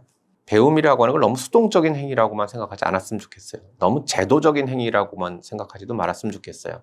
지금도 어쩌면 저한테 배우시는 분이 있을 거고요. 그건 상하의 관계가 아니라 제가 알고 있는 걸 전하는 거고, 이 중엔 저보다 더 높으신 분들도 있고, 배우는 행위가 실은 나를 성장시키는 행위인데, 여러분들께도 권해보고 싶은 건 너무 학생처럼만 공부해보지 마시라. 여러분 이 스스로 선생을 해봐라. 그 말씀은 뭐냐면 책을 읽는 수동적인 행위로만 그치는 것이 아니라 책을 써보고 꼭 안 써보더라도 자기 말로 바꿔보고. 저는 어렸을 때 공부를 어떻게 했었냐면요. 공부 잘했거든요. 어떻게 했었냐면요. 저는 학생처럼 공부하지 않았어요. 학생처럼 공부하는 건 맨날 시험에 노출당하면 그래 난 결국 학생이었어 이렇게 끝나요. 근데 우리가 흔히 이랬잖아요. 출제자의 그 의도를 파악하려면서요. 그럼 우리 선생님 출제하잖아요. 그럼 내가 우리 선생님이 되면 나는 다 맞출 거 아니겠어요? 어릴 때 그 생각했어요. 그래서 배우고 나면 정리했을 거 아닙니까? 선생님 수업이랑 뭐 오만 참고사랑 다 정리했어요. 그러면 이렇게 쭉 읽고 외워요. 외우고서는 이렇게 덮어요. 덮으면서 선생님처럼 자, 그럼 거기엔 모두 세 가지가 있지, 그지? 첫 번째 뭐가 있고, 두 번째 뭐가 있고. 그럼 이렇게 내가 선생님처럼 하다 보면은 내가 뭐를 제대로 알고 있고 모르는지를 제일 잘 알아요. 어떤 건 그냥 외워서 말하는 거고 어떤 건 이해해서 말하는지를 딱 알아요. 학생인 애들은 절대 몰라요. 그 구분을 못 해요. 그냥 다 알았다고 생각해요. 그러다가 딱 좀만 틀면 틀리는 거예요. 근데 나는 내가 선생님이니까 내가 자꾸 설명하려고 하는 거예요. 그 다음에 선생님은 이해만 하고 암기 안 하면 선생님이에요? 거기 모두 세 가지가 있지. 잠깐만. 그럼 선생님 아니잖아요. 그러니까 이해했고 내가 그걸 막 여러 번 반복해서 외워요. 그러면은 그게 내 거가 되더라고요. 그러니까 책이라고 하는 것도 그냥 읽고 밑줄 긋고 뭐 이거 좋다 집어넣고 그게 아니라 그 책을 읽고 밑줄도 긋고 다 좋아요. 그거를 자기 언어로 바꿔서 정리하고 독서 토론 같은 모임이 왜 필요한 거냐면은 남의 생각을 듣고 배우겠다 이런 것도 중요한 거지만 내가 그거를 내 말로 바꾸는 행위를 하는 거예요. 그래서 표현을 해야 이해가 더욱더 완성돼요. To read is to write. 쓰는 게 읽는 거고 읽는 게 쓰는 거예요. 이 책을 읽는 게 단순히 수동적인 행위라면은 그러면 모든 사람이 똑같은 내용을 갖고 있을 거 아니겠어요? 근데 저마다 다른 생각을 하고 있다는 거는 책을 읽고 있다는 게 사실은 책을 내가 여기 쓰고 있는 거죠. 그게 책 읽는 거예요. 책 쓰는 사람은요. 여러분 제가 이거 쓸 때 이거 안 읽고 제가 썼겠어요? 쓴다는 건 내 글을 내가 읽는 거예요. 그래야 독자가 뭘 어쩌고 수 있겠구나라고 하는 걸 알고 표현을 바꿔보기도 하고 그러는 거잖아요. 작가는 첫 번째 독자예요. 그런 의미에서 보자면은 여러분들이 공부하시는 방법이 자꾸 독자, 학생 이런 지위로만이 아니라 스스로 작가적 지위, 선생님이 되는 지위 그런 실질적인 직업을 가지라는 뜻에서가 아니라 그런 행위를 하면서 자기 배움을 조금 더 높이시는 것이 좋은 공부 방법일 거라고 답을 드리겠습니다. 나이 드는 분들도 꼭 학교를 갔으면 좋겠다 이런 말씀 많이 드리거든요. 어떤 학교 가야 될까요? 노인학교? 그게 아니라 나무학교를 가셨으면 좋겠어요. 저는 제주도 여행 가면은 나무들이 많은 그런 숲을 걸어 다니곤 합니다. 비자림 같은 데 가보면요. 나무들이 500살 넘은 나무만 그 안에 들어갈 자격이 있습니다. 엄청나게 많은 거죠. 근데 보면 저게 500살이고 저게 600살이고 구분이 안 가요. 왜요? 나무들은 나이를 겉으로 내색하지 않더란 말이에요. 그럼 나무는 나이를 어디다 새겨놨을까요? 맞아요. 나이테에 새겨놨어요. 근데 그 나이테라고 하는 걸 가만 봤더니 늙은 나무는 늙은 나이테만 있고 젊은 나무는 젊은 나이테만 있고 그런 게 아니잖아요. 늙은 나무의 나이테를 가만 보면 젊은 나이테를 그대로 둘러싸고 커져가는 것 아닙니까? 그러니까 늙음이라고 하는 건 뭘까요? 젊음의 결여도 아니고 젊음의 반대말도 아니었어요. 늙음은 젊음을 껴안고 부단히 성숙하고 성장해가는 과정이었어요. 늙어도 내 안에 젊음이 있다. 이게 나무한테 배워야 될 거 아닐까요? 그래서 저는 지금도 불핑을 사랑합니다. 저는 뉴진스도 사랑합니다. 그런데 동시에 주현미도 사랑할 수 있고요. 트윈폴리오도 사랑할 수 있어요. 그만큼 커져가는 나무가 되는 거죠. 그래서 그 커져서 내가 뭐 할 건데? 중요해요. 내 앞에서 웃어요 하면 사진을 찍는 배경 해주는 거예요. 사랑한다 하는 그의 목소리를 서로 나누고 있을 때 나는 그늘을 드리워 주는 거예요. 나 잘나려고 나무가 커가는 것이 아니라 배경 돼주려고. 그게 우리가 나무가 돼야 될 거 아닐까요? 우리가 나이 들어간다는 건 더욱 울창해져서 세상에 더 많은 그늘을 드리고 세상에 더 멋진 배경이 되어주는 역할, 그런 사람이 되기 위해서 성숙해 가야 되는 거겠죠. 그럼 소설 왜 필요한 걸까요? 드라마 가서 보면서 새로운 거를 깨닫는 거예요. 지식의 형태로 주는 것보다 훨씬 강력한 삶의 형태거든요. 그래서 워라밸이라고 하는 단어가 유행했을 때 같이 뜬 말이 뭐냐면 삶의 질이라고 하는 말이에요. 정말 행복하려면 공부가 행복한 거야. 그게 아마추어의 공부란 뜻이었어요. 공부가 행복한 건데 여기에 또 다른 종류의 행복감이 있지. 그게 바로 라이프로서 무슨 예술도 있고 문학도 있고 운동도 있고 그런 삶의 질의 문제들을 말해줘야 되는 것 아닙니까? 음악을 좋아하는 것처럼 조금도 다를 바가 없어요. 세상을 표현하는 또 다른 한 가지 방법, 거기에 눈을 뜨시는 거거든요. 김경미 시인의 식사법은 우리 인생에 대한 교훈 같습니다. 야, 콩나물 푹 익혀야 비린내 안 나. 네 마음을 그렇게 먹고 살아가라고 하는 것 같습니다. 식빵 가장자리 떼먹는 놈 얄밉죠?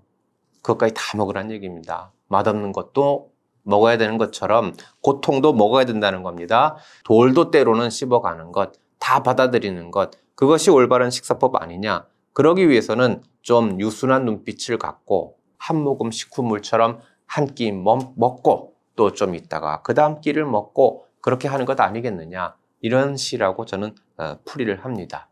인생에서 어떻게 여러분 맛있는 반찬만 있겠습니까? 아니, 맛있는 반찬만 있으면 질려서 어떻게 먹겠습니까? 화려하고 그런 것만이 우리의 식사가 아니라 한 끼 먹고 또 한 끼 먹고 성실히 살아가는 것, 그게 우리의 밥벌이, 우리의 인생살이 아닐까 싶어요. 실제로 제가 차이나는 클래스라고 하는 거에 갔을 때 그게 100몇십 회 때인가 했는데 그 동안에 문학은 저 하나였다는 거예요. 저도 놀랐어요. 왜 인문학이라 그럴 때 문학은 생각이 안 됐을까? 대학을 한번 생각해 보세요. 문학은 어디에 가 있냐면요. 인문대에도 들어가 있어요. 그때는 국문과, 영문과 이런 식으로 들어가 있어요. 근데 또 문예 창작과는 어디로 가 있냐면은 예술대학으로 가 있어요. 그러니까 문학은 예술적 속성과 인문학적 속성 두 개를 갖고 있어서 서점에 가셔도 문학에 관한 책이 어디는 문학 코너에 꽂혀 있고요. 어디는 인문학 안에 있는 문학 코너에 꽂혀 있고요. 어디는 음악 미술하는 있고 아예 그냥 문학 코너, 거긴 주로 창작품만을 다루는 것, 여기에 존재하고 있죠. 문학은 그런 이중적 속성이 있어요. 그래서 사람들이 문학을 안 읽는다 그러지만 예술판에서는 문학이 그래도 베스트셀러예요. 제일 많이 나가요. 문제는 그거를 그냥 읽으면 되겠지. 그건 마치 뭐와 비슷하냐면 음악은 그냥 들으면 되겠지. 미술은 그냥 보면 되겠지. 못하잖아요. 그래서 여러분들은 어떨 때는 미술에 대해서 큐레이션도 배우고 싶고 누군가가 미술 해설해주는 프로도 보고 싶고 음악도 뭐 해설하는 것도 보고 싶어 하시면서 문학은 그런 통로가 너무 없었다는 생각입니다. 그것만 주어지면 사실은 문학도 훨씬 더 풍부하게 읽어낼 수 있지 않을까. 그게 인문학으로서의 문학이 해줄 수 있는 일이라고 생각해요. 그러니까 제가 하고 있는 일은 문학이 우선이죠. 저는 문학의 안내자 정도에 불과하죠. 제 전공이 문학이 아니라 문학 교육이었던 것도 이와 무관하지는 않습니다. 저는 사범대학에 있고 제 전공은 문학이라기보다는 문학 교육입니다. 어떤 의미에서는 저는 지금 또 여러분한테 문학 교육을 하고 있는지 모르겠습니다. 그게 꼭 교실에서만 하는 것이 아니라 문학이라고 하는 게 이렇게 하니까 보이네 하는 그런 계기를 갖게 되면 미술에 눈 뜨고 음악에 귀 열리는 것처럼 또 다른 세상이 보일 텐데. 근데 한번 생각해 보세요. 그럼 소설 왜 필요한 걸까요? 소설이나 혹은 드라마, 영화 같은 건데요. 한번 생각해 보세요. 이 친구들은 우리로 하여금 주인공 시선에서 세상을 바라보게 하는 기가 막힌 메커니즘을 갖고 있어요. 만약에 소설 속 주인공이 도둑이면 여러분은 그 도둑이 잡히길 바라면서 읽으시겠습니까? 안 잡히길 바라면서 읽으시겠습니까? 안 잡히길 바라면서 그걸 읽게 돼 있다고요. 근데 드라마를 봤어요. 조폭이 등장했어요. 알고 봤더니 조폭이 불쌍하네. 제 운명이 저렇게 만든 거네. 오히려 쟤를 막 잡으려고 하는 검사가 오히려 나쁜 놈이네. 그 뒤에 있는 국회의원이 진짜 나쁜 놈이네. 이렇게 바꿔요. 그래갖고 결국 그 조폭이 운명에 굴복해서 마지막 형장이슬로 사라질 때 우리가 따라오는 일이 벌어진단 말이에요. 이게 모래시계예요. 평소에 여러분들이 조폭에 대해서 한 번이라도 그런 생각을 해본 적이 있어요? 그게 어떻게 바뀌겠어요? 인문학 서적을 막 읽고 사람들은 평등하게 다뤄야 돼. 뭐 이런 정의란 무엇인가? 그래서 바뀌겠어요? 정말 내 몸이 바뀌어야 된다 그랬잖아요. 내 눈이 바뀌어야 되고. 그렇게 해서 이 인간은 문학이라고 하는 걸 발명한 거예요. 발명품이에요. 인류를 위해서. 너네들이 그렇게 돼보지 않고는 안 된다. 여러분 드라마 속 주인공이 죽었다고 따라 울잖아요. 우리 공감의 폭이 사실은 굉장히 작아요. 그런데 내 부모가 죽으면 눈물이 나는 거잖아요. 소설의 주인공은 나란 말이에요. 그러니까 내가 죽으니까 눈물이 나는 거고, 소설 속 주인공한테 내가 애정을 다 줬는데 세상이 바뀌잖아요. 그럼 어떻게 되죠? 잘 보세요. 내가 만약에 소설은 아니지만 로미오와 줄리엣 시대의 그 독자라고 생각해 봅시다. 그러면 그걸 보는 동안 로미오 편을 들겠죠. 저들이 순수한 사랑을 하는데 왜들 저렇게 말리는 거야? 하고 딱 그 드라마 밖을 빠져나오고 나면 나는 로미오 편이었을까요? 로미오 아버지 스타일이었을까요? 로미오 아버지처럼 사는 사람이에요, 우리 다. 그런 사람이 드라마 가서 보면서 새로운 거를 깨닫는 거예요. 이거는 무슨 인문, 사회 이런 데서 지식의 형태로 주는 것보다 훨씬 강력한 삶의 형태거든요. 그래서 문학이 오랜 세월 동안 구원에 대한 어떤 그 기대감을 갖고 있었던 거죠. 문학이 우리를 구원하리라. 근데 여기에 대한 관심이 끊어진다는 것은 아예 기대조차 하지 않겠다. 이런 거. 어디 가서 잘난 척하지 못하니까. 역사물은 뭐 보면 야, 너 숙종 때 무슨 일 있었는지 알아? 뭐 아는 것 같으니까. 그건 뭐가 있어요, 그게. 그래서 네 몸이 바뀌었어야 되는데, 네 견해가 바뀌었어야 되는데, 그런 의미에서 이 시대의 문학은 유효한 국면이 있다. 우리 언어는 시를 쓰기엔 형편없이 부족한 것들이거든요. 무슨 말씀이냐면 언어는 시를 쓰려고 만들어진 게 아니라 의사소통을 하려고 만들어진 거예요. 그러니까 얘는 효율성에 지배받는 거예요. 언어가 얼마나 효율적인 놈이냐 하는 말이죠. 비슷한 걸 갖다라고 퉁치는 거예요. 지금 여러분도 의자에 앉아서 이걸 보고 계실지 몰라요. 근데 제가 지금 앉고 있는 의자랑 같은가요? 다르죠. 근데 이거 우리는 다 합쳐서 의자라고 부를 수 있어요. 안 그러면 세상에 있는 의자들 이름을 다 따로 지었으면 우리 살아갈 수 없잖아요. 비효율적이잖아요. 그러니까 다리가 좀 있고 대충 이런 거는 의자라고 하는 추상성을 인간은 갖고 있어서 그래서 그거에 해당되는 걸 갖다 붙인 게 바로 언어입니다. 시인이라는 사람은 어떤 사람이냐? 파랗다. 이게 너무 싫은 사람들이에요. 파랗다는 건 여러분 이것도 파란 거고요. 뭐 이것도 파란 거고요. 다 다른데 파랗다고 퉁치는 거예요. 얼마나 폭력적인 단어입니까? 여러분 사랑하면 누구나 시인이 된다. 왜 그런 말이 붙었을까요? 사랑한다는 단어가 너무너무 폭력적이란 말이에요. 너무 뭉툭하잖아요. 저것들이 하는 것도 사랑인데 우리 사랑을 사랑이라고. 그래서 막 내 사랑에 적합한 언어를 찾고 싶은 거예요. 그러니까 어떻게 보자면 시인은 모든 사태에 이름을 찾아보려고 하는 사람이에요. 이 슬픔은 어떻게 이름을 붙일까? 근데 새로운 언어를 만들 수 없으니까 있는 언어 갖고 조합해서 만들어낼 거 아닙니까? 그러다 보니까 비유라고 하는 것도 만들어내고 은유라고 하는 것도 만들어내는 거고 그러면서 그거 자체가 하나 예술이 되게 리듬을 갖다 붙여서 만든 거예요. 그게 시라고 하는 거예요. 음악을 좋아하는 것처럼 조금도 다를 바가 없어요. 세상을 표현하는 또 다른 한 가지 방법. 거기에 눈을 뜨시는 거거든요. 그래서 시로 세상을 바라보는 방법. 그것도 한번 사시면서 꼭 느끼고 훈련해야 될 그런 영역이 아닌가 저는 믿는 거죠, 그렇게. 문학이 왜 필요해? 라고 말하는 게 뭔가 좀 모순되는 거죠. 우리 분명히 알아요. 이게 중요하다는 걸 알는데 급하지 않다는 거예요. 그래서 자꾸 다른 유용한 거, 실용적인 거 이런 거에 많이 가요. 그래서 한때는 너무 사람들이 실용주의만 빠졌다가 그거에 대한 반성으로 워라밸이라고 하는 단어가 만들어지기 시작합니다. 워크만이 인생의 다가 아닌 것 같아. 라이프라고 하는 게 있는 것 같아.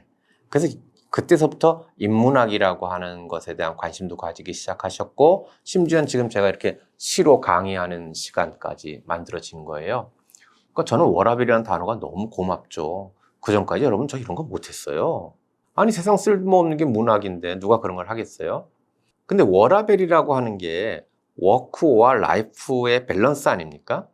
이 전까지는 워워벨이에요. 워크와 워크의 밸런스 뿐이에요. 사람들이 다 삶의 그 양이 허덕여가지고 그럼 무조건 양만이.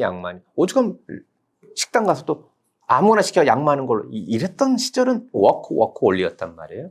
근데 우리 좀 잘 살게 됐어요. 그러니까 이제 슬쩍 야 오늘은 뭐 스파게티 먹을까 이렇게 바뀌었잖아요.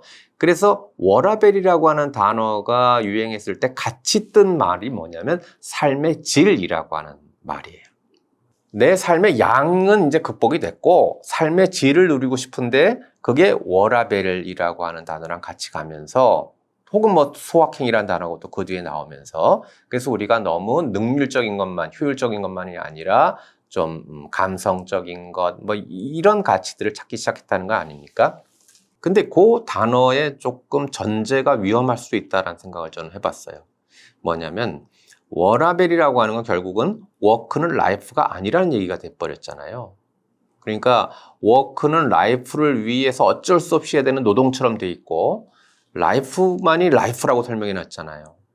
근데 여러분 워라밸 할 때 워크가 많은 시간을 많이 차지해요? 라이프가 시간을 많이 차지해요? 워크가 많이 차지하잖아요. 저녁에 있는 삶 정도가 워라밸이잖아요. 여러분 열심히 지금 쓸모 있는 것 하다가 지금 잠깐 여기 와서 요거 보시는 게 워라밸이잖아요. 그러면 결론은 뭐죠? 우린 대체적으로 라이프가 아닌 삶을 산다는 거겠죠. 그래서 저는 워라밸이라고 하는 단어는 이렇게 바뀌어야 된다고 생각해요. 워크도 라이프고 라이프도 라이프예요. 워크 일한다는 것 자체가 그냥 밥벌이 수단인 것만이어서는 안 된다. 정말 행복한 사회는 내 워크가 행복해야 된다. 내 시간의 절대 다수를 차지하는데 말하자면 지금 수험생의 아이들이 공부하는 거가 워크잖아요. 얘네들이 너무 이게 고통스러워서 잠시 라이프 시간에 너 게임하게 해줄게. 그럼 우리는 애들한테 뭐라고 얘기해주고 있는 거예요? 네 라이프는 게임이야, 야. 그게 행복한 거 맞아요? 정말 행복하려면 공부가 행복한 거야. 그게 아마추어의 공부란 뜻이었어요. 공부가 행복한 건데 여기에 또 다른 종류의 행복감이 있지. 그게 바로 라이프로서 무슨 예술도 있고 문학도 있고 운동도 있고 그런 삶의 질의 문제들을 말해줘야 되는 것 아닙니까? 아무리 워라밸이라 하더라도 저는 기본적으로 우리가 하는 기본 혹은 살아가는 기 위한 것들 이것 자체 행복을 추구하는 것이 선진 사회로 가는 길이지만 이렇게만 갔더니 자꾸 사람들이 워커홀릭만 됐더라. 사실은 그 자체가 행복했다기보다는 그것이 주는 보상이 너무 달콤해서 거기에 취해서 사람들이 자기 삶을 잃어버리고 있더라. 그래서 워라밸이라고 하는 게 나온 거라고 생각을 하셔야 되는 거죠. 그러면 이때 이 라이프라고 하는 것이 과연 어떤 것들이어야 될까? 고작 해야 게임하고 뭐 시간을 그냥 허투루 보내는 걸까? 그럼 이건 정말 저는 비극적인 시나리오라고 생각을 합니다. 죽은 신의 사회 한 번만 더 제가 인용해 볼게요. 키팅 선생님은 아이들한테 이렇게 얘기했어요. 의술, 법률, 사업, 기술 이 모두 고귀한 일이고 우리가 살아가는데 반드시 필요한 것이지만 시, 아름다움, 낭만, 사랑 이런 것이야말로 우리가 살아가는 목적이란다. 의술, 법률, 사업, 기술 이게 다 뭡니까? 잘 나가는 것들, 워크의 세계입니다. 이것들은 반드시 필요한 생계수단이자 동시에 고귀한 거라고 키팅 선생은 똑똑하게 말해놨어요. 이거 귀한 거야. 그런데 그렇게 해서 박물관 데려간 거죠. 자, 봐. 모든 걸 이룬 사람들이 있지. 근데 그 사람들이 너네들한테는 다르게 얘기하네. 시, 아름다운 낭만, 사랑 이런 걸 누리라고. 그게 진정한 우리 삶의 목적이라고. 내가 의술해서 성공하면 뭐해? 그럼 내가 뭘 이룰 거야? 저는 그래서 젊은 학생들한테 이렇게 얘기합니다. 너희들의 인생의 목표가 자꾸 의사가 되고 변호사가 되고 교사가 되는 거라고 생각하기 쉽지. 왜냐하면 우리 어릴 적부터 우리한테 넌 이 다음에 커서 뭐가 될래 하고 키워놓으니까 무엇이 자꾸 인생의 목표라고 생각해서 우리는 인생의 목표 그러면 그 무엇, 명사를 떠올리기가 쉽지. 그러나 만약에 그게 인생의 목표라면 우리 그 인생의 목표를 우리는 언제쯤 이루게 될까? 너 언제쯤 의사 될 것 같니? 지금 안 될 것 같지? 근데 된다면 아마 20, 30대 안에 될 거야. 교사? 정말 하늘의 별 따기지 된다면 언제 될래? 20, 30대 안에 되는 거야. 그럼 무슨 놈의 인생의 목표가 고작 20, 30대 안에 이루어지는 게 인생의 목표겠니? 그럼 20, 30대 교사 됐어. 그럼 나머지 긴 인생엔 뭐를 목표로 살아갈래? 반대로 내가 더 이상 의사가 될 수 없고 교사가 될 수 없다는 걸 인정하는 거 언제일까? 그것도 역시 20, 30대다. 그럼 나는 꿈을 이루는데 실패했어. 루저야. 패배자야. 나머지 긴 인생엔 뭐를 목표로 살아갈래? 졌는데. 어쩌면 그래서 우리 인생의 목표는 명사가 아니라 형용사나 동사야 될지 모르겠어. 나는 아름다운 삶을 사는 게 목표야. 나는 선한 삶을 사는 게 목표야. 나는 존경받는 삶을 사는 게 목표야. 그러면 교사는 20대 때 된다 할지라도 존경받는 교사가 되는 건 정년 퇴임 때까지 해도 이룰까 말까 목표가 되는 거지. 의사가 아니라 의사 할애비가 됐어도 환자로부터 존경받지 못하면 그 사람을 성공한 사람이라고 부르면 안 되지. 어쩌면 우리는 형용사를 이루기 위해서 존경받는 삶이라고 하는 형용사나 동사를 이루기 위해서 누구는 의사가 되는 길을 택했고 누구는 교사가 되는 길을 택했고 누구는 사업가가 되는 길을 택했을지 몰라. 그렇게 본다면 그러면 지금 우리가 삶에서 중요하다고 생각하는 것들이 당장의 효율, 당장의 쓸모 그런 것들이 아니라고 하는 것을 누구나 쉽게 인정하지. 그런데 정작 실천은 안 해. 한때 그래가지고 우리나라에 드디어 인문학 붐이 불기 시작했죠.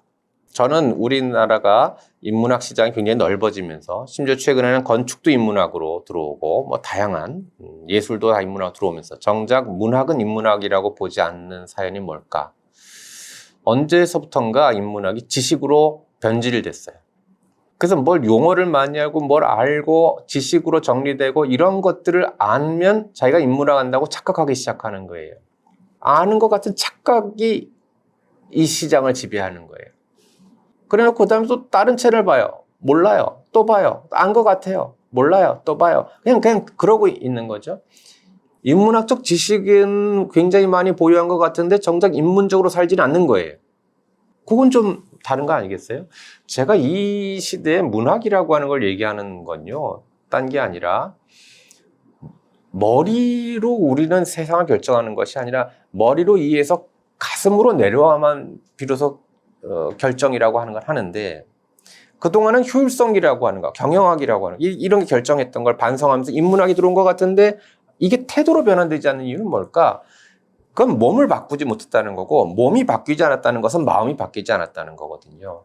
그런 의미에서 보자면 공감에 기초한 인문학으로서의 문학을 생각해 보면 어떨까 하는 겁니다. 그 중에서도 왜 시냐? 솔직히 제가 처음에 시를 잊은 그대에게라고 하는 책을 낼 때 시장은 의외로 여겼었을 겁니다.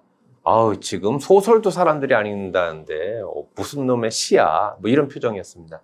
근데 저는 역설적으로 지금 시의 시대라고 생각을 했어요. 왜냐하면 소셜 미디어 같은 거에 보게 되면 어느 날부터 사람들이 그냥 자기 삶의 순간을 저장하고 공유하고 싶어 한다는 거예요.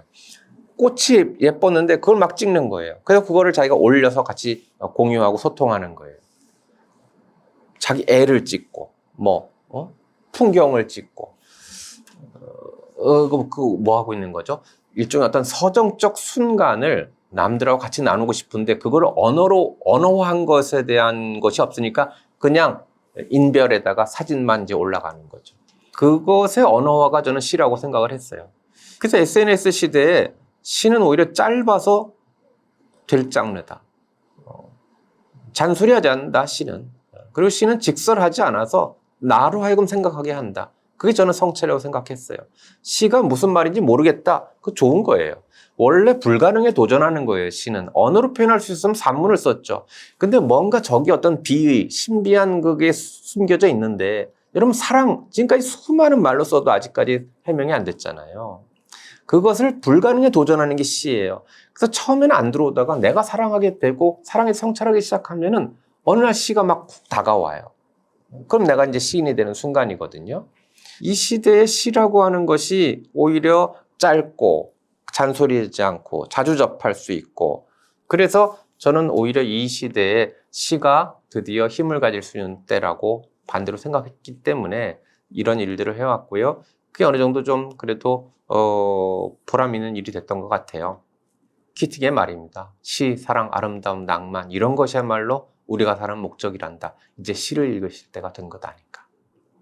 그럴 작품을 만나는 게 제일 중요하죠. 그리고 좋은 작품을 선정하는 것도 그래서 중요한 거고요. 그러려면 정보도 많이 필요하죠. 이런 말은 성립하지 않아요. 문학은 어려워요. 아니요. 어떤 문학이 어려운 거예요. 클래식이 어려워요? 쉬워요? 이것도 잘못된 질문이에요. 어떤 음악은 어려울 수 있고요. 근데 그 어려운 사람은 어떤 사람은 좋아할 수 있는 거고요. 문학이 처음부터 모든 것을 주지는 않아요. 아마추어가 마치 9급에서부터 시작해야 되는 것처럼 그거는 참아내셔야 되는 거예요. 근데 마치 우리는 인풋이 있었으면 아웃풋일 거라고 생각해요. 문학의 세계도 엄청난 축적이 필요해요. 처음에는 말하자면 쉬운 운동부터 시작해야 되는 거고 달콤한 것부터 시작해야 되는 건 맞아요. 근데 저절로 가다 보면 점점 더 어려운 걸 추구하게 됩니다. 그게 아마추어 리즘이거든요. 지금 몇 권 읽으신 거 판단 내리시면 안 된다고 생각해요. 그리고 또 적절한 나이도 있는데 이게 적절한 인내심과 적절한 나이가 좀 필요하다고 표현하면 어떨까? 그러니까 인내심이 너무 부족해요. 이게요, 읽고 이렇게 올라가지 않아요. 한동안 정말 저점을 통과해요. 이렇게. 근데 이게, 하는 순간서부터, 이건 모든 거의 법칙이에요. 이 축적의 시간을 견디지 못해요. 물도 100도를 견뎌야만 기체가 되는데, 맨날 60도로 안 되잖아. 안 되잖아. 맨날 끄니까. 한번 그러면 100도까지 가볼까? 그러고 나서 100도가 돼서 수증기가 되는 경험을 하고, 별거 아니네 하고 버리든가. 저는 그랬거든요. 어느 날 미술이 보이기 시작했어요. 보고 싶어서였는지 모르겠는데 보고 싶고 보이다 보니까 너무 인생이 넓어지는 느낌이었거든요. 그저 40대에 그렇게 됐어요. 그전에는 안 보였어요. 그전에는 미술관 왜 가? 그랬다가 어떤 친구의 영향을 받기도 시작했고 그 다음에 이제 책을 많이 읽고 그러다 보니까 정말 아는 만큼 보인다가 이런 거구나가 살짝 오기 시작하니까 더 많은 걸 보고 싶어지고 더 많은 걸 보니까 더 많이 알게 되고 이렇게 선순환이 되더라고요. 그러면서 내가 눈을 갖고 있다는 게 얼마나 축복받은 건가. 저 아름다운 그림을 볼 수 있다니. 제가 지금도 안 열리고 있는 게 귀거든요. 그렇게 큰 노력도 안 하긴 했지만 클래식 음악을 들어도 좋은 건 알겠는데 가령 이런 질문. 그럼 이 곡은 조성진께 좋아? 누구께 좋아? 그럼 절망스러워요. 그걸 어떻게 구분해? 막 그럴 때 되면 우울해져요. 이 귀는 도대체 왜 달려있나? 도대체 귀의 용도를 모르겠어. 안경 거는 거 외에 이놈이 뭐 하려고 있는지 내가 모르겠어. 우울하잖아요. 내가 갖고 있는 감각이 있는데, 내가 입이 있는데, 혀가 있는데, 맛있는 음식을 영접하고, 그것처럼. 아니, 문학이라고 하는 게 있는데, 내가 이 세계를 알면 하는 게 올 텐데, 그걸 모르는 거죠. 그러니까 내 감각의 확장을 바라신다면 가장 좋은 게 책이라고 저는 생각을 해요. 책은 경험의 집약이니까. 근데 거기서 끝나는 것이 아니라 그걸 통해 다른 데로 나가야 된다고요. 제가 시는 유리창 같은 거라고 말씀드렸던 게 여러분하고 저하고를 매개해줬지만 그러나 벽이에요. 그걸 뛰어넘어야 돼요. 책을 읽고 문학을 읽고 알았어. 그거 다 아니에요. 그거는 유리창이에요. 이제 나를 어디로 가게 해준 매개일 뿐. 그럼 그 다음 세계로 또 나가야 되는 거고 실제 세계로 나아가야 되는 거고 책을 읽을 때만 선해지는 것이 아니라 책을 읽고 나서 현실 세계에서 선해져야 되는 거고 이런 게 중요한 거란 말이죠. 그래서 문학이 지금 당장 몇 권의 만족을 주지 못했다 그러면 저 같으면 5기가 한번 나보겠어요. 투자한 시간이 있지. 조금 더 가볼까? 아니면 조금 더 좋은 안내를 받아볼까? 하는 게 좀 필요하지 않을까. 그리고 나이가 필요하다는 건 좀 전에 말씀드린 것처럼 그게 젊을 땐 잘 안 되긴 안 되더라고요. 저도 몰랐던 거 똑같으니까. 젊었을 때 왜 경치 안 보이잖아요. 근데 어느 날 보이기 시작하는 것처럼 예술의 세계도 그랬어요. 새로운 눈을 뜨는 것 같은 거. 그러려면 축적의 시간이 필요하다. 그리고 어느 한 계기가 올 거다. 그렇게 답을 드릴게요. 모든 시를 잘 읽는 방법이 따로 있는 건 아니고요. 자꾸 남이 어떻게 읽는지를 좀 보고 따라하는 게 처음엔 필요해요. 요리 잘하려면 어떻게 해요? 요리 프로 보는 거죠, 뭐. 근데 요리 프로를 볼 때도요, 그냥 그걸 외우는 게 있고요. 왜 저때 저 폰즈 소스라고 하는지를 내가 이해하는 건 달라요. 그러면서 그 다음에 난 저기 한번 고춧가루를 넣어볼까? 이것도 좀 달라요. 그러니까 그냥 읽기만 하는 것이 아니라 자꾸 자기 생각을 집어넣어 보는 거죠. 그게 굉장히 필요해서 요리 강습으로 비유하자면은 일단 이런 책을 읽으셔야 돼요. 그래서 처음에 슬슬 이제 한번 배우시는 거죠. 시를 이렇게 읽으니까 이런 재미가 있네. 이 양반은 이런 거에 주목하고 있네. 이걸 이렇게 뒤집어서 볼 수도 있네. 그거는 시만 그런 게 아니라요. 미술도 그렇고요. 아니 건축도 그래요. 여러분 건축 보고서는 저거 왜 저렇게 각을 틀었을까? 우리 눈에 안 보이는데 건축가들은 햇볕 방향을 보고 얘기해 줄 수도 있고요. 그걸 저쪽에서 보면 다른 입체로 보인다는 것도 말해 줄 수 있고요. 그럼 똑같이 있는 공간인데 그 의미는 사람에 따라서 너무너무 달라지죠. 똑같은 걸 보더라도. 바로 그렇게 건축가의 전문적인 시각을 가질 수는 없지만 그 사람들을 통해서 내가 새로운 걸 많이 보다 보면은 나만 볼 수 있는 공간의 묘가 생겨나고 그럴 때 행복해지는 거 아닙니까? 저도 손도 못 대는 시들이 많이 있거든요. 그거는 어떻게 할 수가 없어요. 어떤 시는 심지어 이 시인은 소통할 생각이 아니라 그냥 자기를 표현하고만 싶었을 뿐이구나 하는 것도 있어요. 여러분 추상화 볼 때요. 저 추상화가 뭐를 표현하려고 한 거야? 무슨 내용을 그린 거야? 라고 보면 추상화 제대로 보시는 게 아니거든요. 그냥 추상화 자체의 색감, 구도, 그냥 그 미적 경험을 하는 거거든요. 또 마찬가지입니다. 너무 어려운 시는 굳이 애쓰지 마세요. 시인도 뭐 썼다고 말 못해요. 모든 시를 논리적으로 해설할 수는 없어요. 그러나 저는 기본적으로 소통이 되는 시들은 기본 논리는 소통돼야 된다고 생각을 했어요. 그걸로 다 설명되면 아마 제 해설은 거짓말일 거예요. 그러면 시인이 시를 쓴 거는 어리석은 일이죠. 진작 그렇게 논리로 쓰지.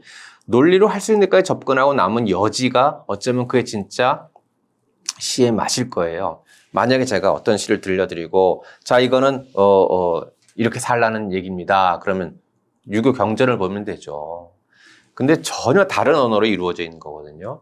그래서 시는 그 언어 자체가 자기의 존재를 과시하는 거예요. 그동안 우리는 언어를 소통의 도구로만 썼는데 언어가 주인 노릇하는 거거든요. 그래서 어떨 때는 막 그 시 구절이 내 마음 안에 이렇게 맴돌아. 그럼 그런 거 하나 암송하세요. 그러다 보면 어느 날 걔가 다른 시를 이해하는데 보탬이 될 때도 있어요.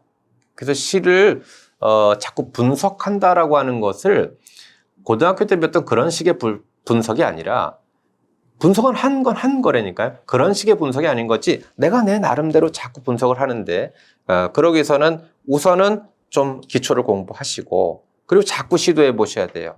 그래서 시집을 사실 때 처음에는 해설 보고 시를 읽다가요. 어느 순간 되면은 해설 보지 마세요. 먼저 시랑 접해서 이건 이런 것 같아 라고 했는데 뒤에 해설이 있는데 어머 나랑 똑같이 읽었어. 그럼 막 내가 좀 성장한 듯한 느낌도 가져보시고 그러면서 또 다른 시집의 세계를 또 만나보시고 그렇게 하면서 천천히 성장해가는 과정입니다. 이 우리가 인생이라 부르는 것들 제가 인생 알겠습니까? 그냥 소위 우리가 인생이라고 하는 것들의 많은 내용들이 있을 텐데 거기에 대해서 시는 무슨 발언을 할 수 있을까? 아니 이미 어떤 얘기들을 써놨을까? 그런 거예요. 시에 관한 책들이 많은데 시는 원래 인생이 필요해서 나아진 발명품일 테고 원래 인생에 복무하려고 한 걸 텐데 어느 순간 그 고리를 잃어버린 것 아닐까? 물론 모든 시를 무슨 교훈이라든가 이런 걸로 환원하는 것은 올바른 일은 아닙니다. 그런 뜻으로 이 책을 쓴 건 아니고요. 시가 원래 복무해야 할 자리가 있었던 것 같아요. 그거는 인생이라고 하는 커다란 범주 안에서 그걸 생각하고 사유하고 성찰하고 표현하기 위해서 시인들은 했을 텐데 뭔가 그 중간 단계에서 소통이 잘못됐는지 시는 인생과 상관없는 것, 시는 그냥 고상한 것, 시는 순수한 것 이런 말들이 퍼지면서 독자들로부터 멀어지게 된 거 아닐까. 그 둘 사이에 다리를 놓고 싶었던 겁니다. 그래서 몇 가지 중요한 인생의 테마들을 정해놓고 최근의 시들까지 포함해서 이렇게 쭉 보다 보니까 우리 시인들이 얼마나 부지런한지 많은 고민들을 해놨더라고요. 도처의 시가 있고 아니 없을 리가 없죠. 인생 문제를 갖고 시인이 쓰는 건데. 그래서 이건 시인들의 어떤 집단지성이라고 볼 수도 있을 것 같아요. 인생에 대한 교훈을 철학책에서 갖고 올 수도 있고, 뭐 종교 경전에서 가져올 수도 있고, 저는 그것을 시에서 한번 구해보자는 거였습니다. 그리고 그거는 시가 답을 주는 것이 아니라 시는 일종의 화두와 같은 것, 다 말하지 않은 것, 다 말해지지 않은 것. 그러니까 그때서부터 비로소 우리의 진짜 성찰이 시작되지 않을까. 그런 도구로 시는 최적일 거라고 생각을 했습니다. 평생 내 곁에 두고 싶은 나의 시는 어떤 게 있을까 하는 그런 것들을 찾아보시고 그중에 마음에 드는 것을 자기 시라고 삼으셔도 좋고 자기가 직접 시를 쓰셔도 좋고 그래서 결국은 궁극적으로 내 삶의 언어는 무엇일까 그런 걸 생각해 보는 계기가 되길 바라는 마음에서 썼습니다. 과분한 사랑을 받았는데 욕심이 생겼어요. 더 많은 분들이 읽었으면 좋겠다. 많이 사랑해 주시기를 부탁드리겠습니다. 고맙습니다. 후회를 안 하려면요, 열심히 살아야죠. 최선을 다해서 살아야죠. 최선을 다해서 한 결과에 승복하면 돼요. 근데 사람들은 최선을 다 안 하고 결과에 승복도 안 해요. 그게 잘못된 거죠. 모든 것은 태초의 습관에서 나온다는. 그리고 그 습관이라는 거는 열정을 가지고 치열하게 하는 거예요. 열정을 가지고 치열하게 실천하면은 결과는 좋게 돼 있다 이거예요. 그거는 뭐 선천성일 수도 있고요. 훈련에 의한 걸 수도 있고. 근데 그 기본은 어디서 나오느냐 하면요. 생활 습관에서 나온다고 봐요. 살아가는 습관. 어릴 때부터의 축적된 그 습관에서 그런 게 나온다. 우리가 예를 들어 한 설명해 봐요. 초등학교 들어갔어. 근데 선생님이 숙제를 내주잖아요. 어떤 애는 책가방을 들고 집에 와서 숙제부터 하고 놀러 나가요. 어떤 애는 집에 오면 책가방을 던져놓고 나가서 그 다음날 아침에 엄마 나 숙제 안 했는데 큰일 나서 이래 돼 있죠. 이런 게 평생 쌓다 보면은 인간으로서 패턴이 형성이 되죠. 예를 들어서 약속에 조금씩 넣는 사람은 습관적으로 늦어요. 저는 평생 80년 동안에 불가항력적인 경우를 제외하고는 약속 시간에 늦어 본 적은 없어요. 약속 시간에 맞추기 위해서 적어도 그 자리에 10분이나 20분 미리 가서 주위에 있다가 약속 시간에 맞춰 들어가요. 그러니까 교통 때문에 늦었다라는 건 있을 수가 없죠. 왜냐하면 미리 와 있으니까. 근데 대부분 약속에 늦는 사람은 교통 때문에 늦었다 그러죠. 왜냐하면 시간에 맞춰서 출발하니까. 그런 생활 습관들, 오늘 할 거는 미리 하고 하는 그런 습관들. 예를 들어서 보통 그 아침형 인간이냐 저녁형 인간이냐 말이 하잖아요. 물론 저녁형 인간이 좋은 점도 많이 있죠. 그런데 저는 그렇게 생각해요. 저녁이든 아침이든 규칙적인 게 중요하다. 일관성이 있어야 되는데 오늘은 아침형이고 내일은 저녁형이고 이래 되면 생활이 부셔져 버리죠. 저는 아무리 사업 때문에 늦게 들어가도 아침 5시면 일어나요. 12시 들어가도 5시에 일어나요.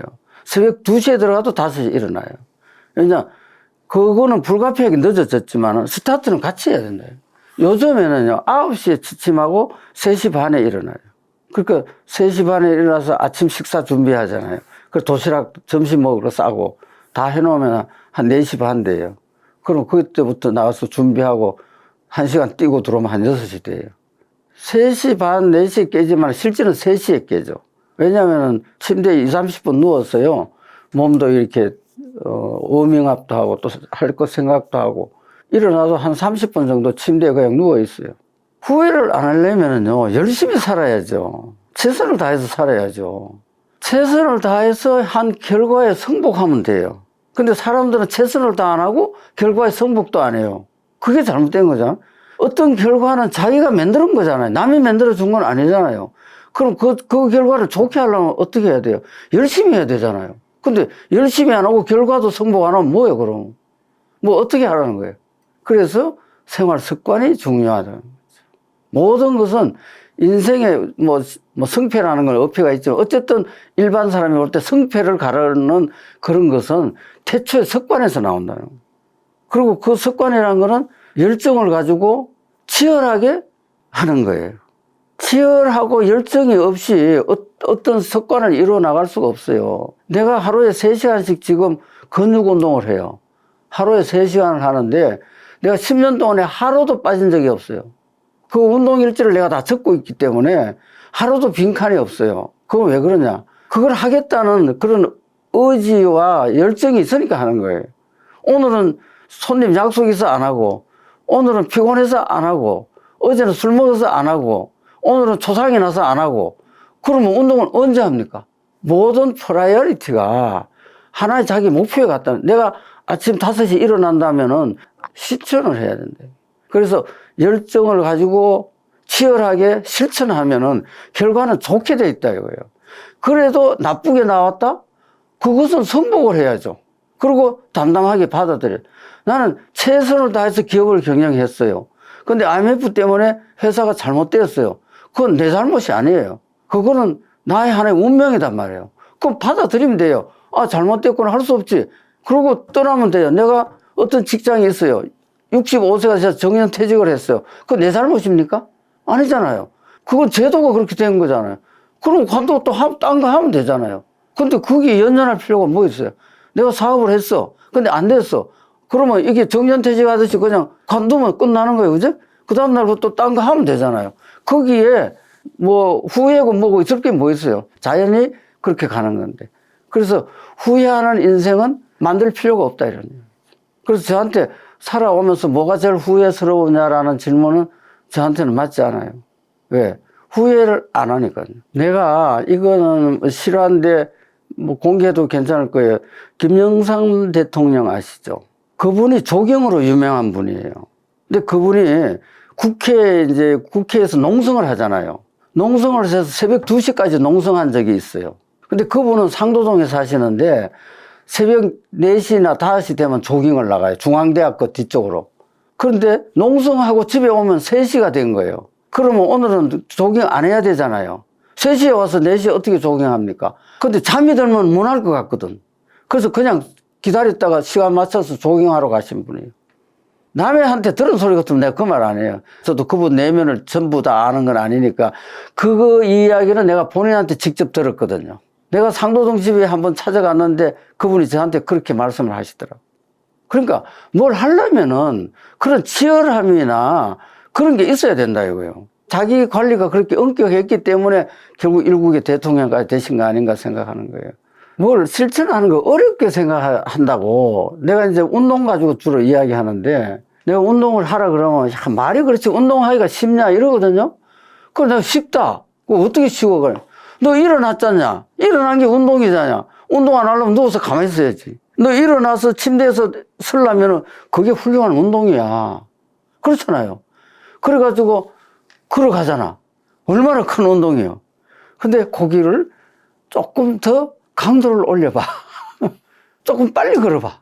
그리고 내일도 해봐, 내일도. 매일 일어나잖아요, 매일. 그거를 조금 강도를 올리고 규칙적으로 하면 훌륭한 운동이 되는 거야. 그래서 실천이 어렵다고 생각하지 말고 조금씩 해보란 말이에요. 물론 의지가 필요하죠. 그러나 그런 정도까지 의지가 없으면 왜 살아? 안 살아야지. 그러니까 실천은 어려운 게 아니다. 시작해서 조금씩 하면 됩니다. 운동을 뭐 하루에 뭐 2시간씩 하라 그런 게 아니잖아요. 그러니까 정 안 되면은 이런 거 들고 이렇게 하면 해. 이것도 훌륭한 운동이에요. 근데 문제는 꾸준히 해라 이 말이지. 운동하라 그러면 오늘 그 체육관에 가서 티켓 탁 끊고 그 다음날 안 가고 그러면 안 됩니다. 제가 이렇게 살아가면서 보면은 어떤 결단을 내려야 될 때 결정을 못하고 그냥 그 기회를 놓쳐버리는 사람들이 많아요. 인생이 그렇게 쉽게 사는 게 아니에요. 4시에 일어나겠다 하면 4시에 일어나라 이거예요. 뭐 어제 늦었으니까 안 일어나겠다. 뭐 아니면 어제 뭐 하다 소용없는 소리예요. 작심삼일? 그런 말은 없어요. 진짜 작심했으면 하죠. 모든 것은 자기한테 달린 거예요. 왜 딴 남 탓해요? 환경 탓, 부모 탓, 자식 탓, 선생 탓? 그 남 탓하지 마라 이거예요. 내가 이렇게 살아가면서 보면은 어떤 결단을 내려야 될 때 결정을 못하고 그냥 그 기회를 놓쳐버리는 사람들이 많아요. 그게 이제 결국 결단이잖아요. 그죠? 용기. 무슨 결단을 내릴 수 있는 용기가 있냐 없냐라는 게 살아가는데 굉장히 중요해요. 쉽게 말하면 해보자고요. 어떤 직장이 자기가 전혀 안 맞는 거예요. 아주 극단적으로 말해서 어떤 직장에 들어가는데 그 직장에서 마약을 거래한다고 치자고. 이거는 극단적인 예입니다. 그럼 나도 마약 거래를 좋아하는 사람이면 물론 맞겠지만 그렇지 않잖아요. 그럼 그 회사를 관둬야 되죠. 그렇잖아요. 굳이 마약이 아니래도 자기가 하고 전년 철학이나 무엇이 안 맞는 회사 들어가기 전에는 모를 수도 있어요. 그죠? 컸는데 또 어떤 사업을 했는데 전혀 자기하고는 안 맞다.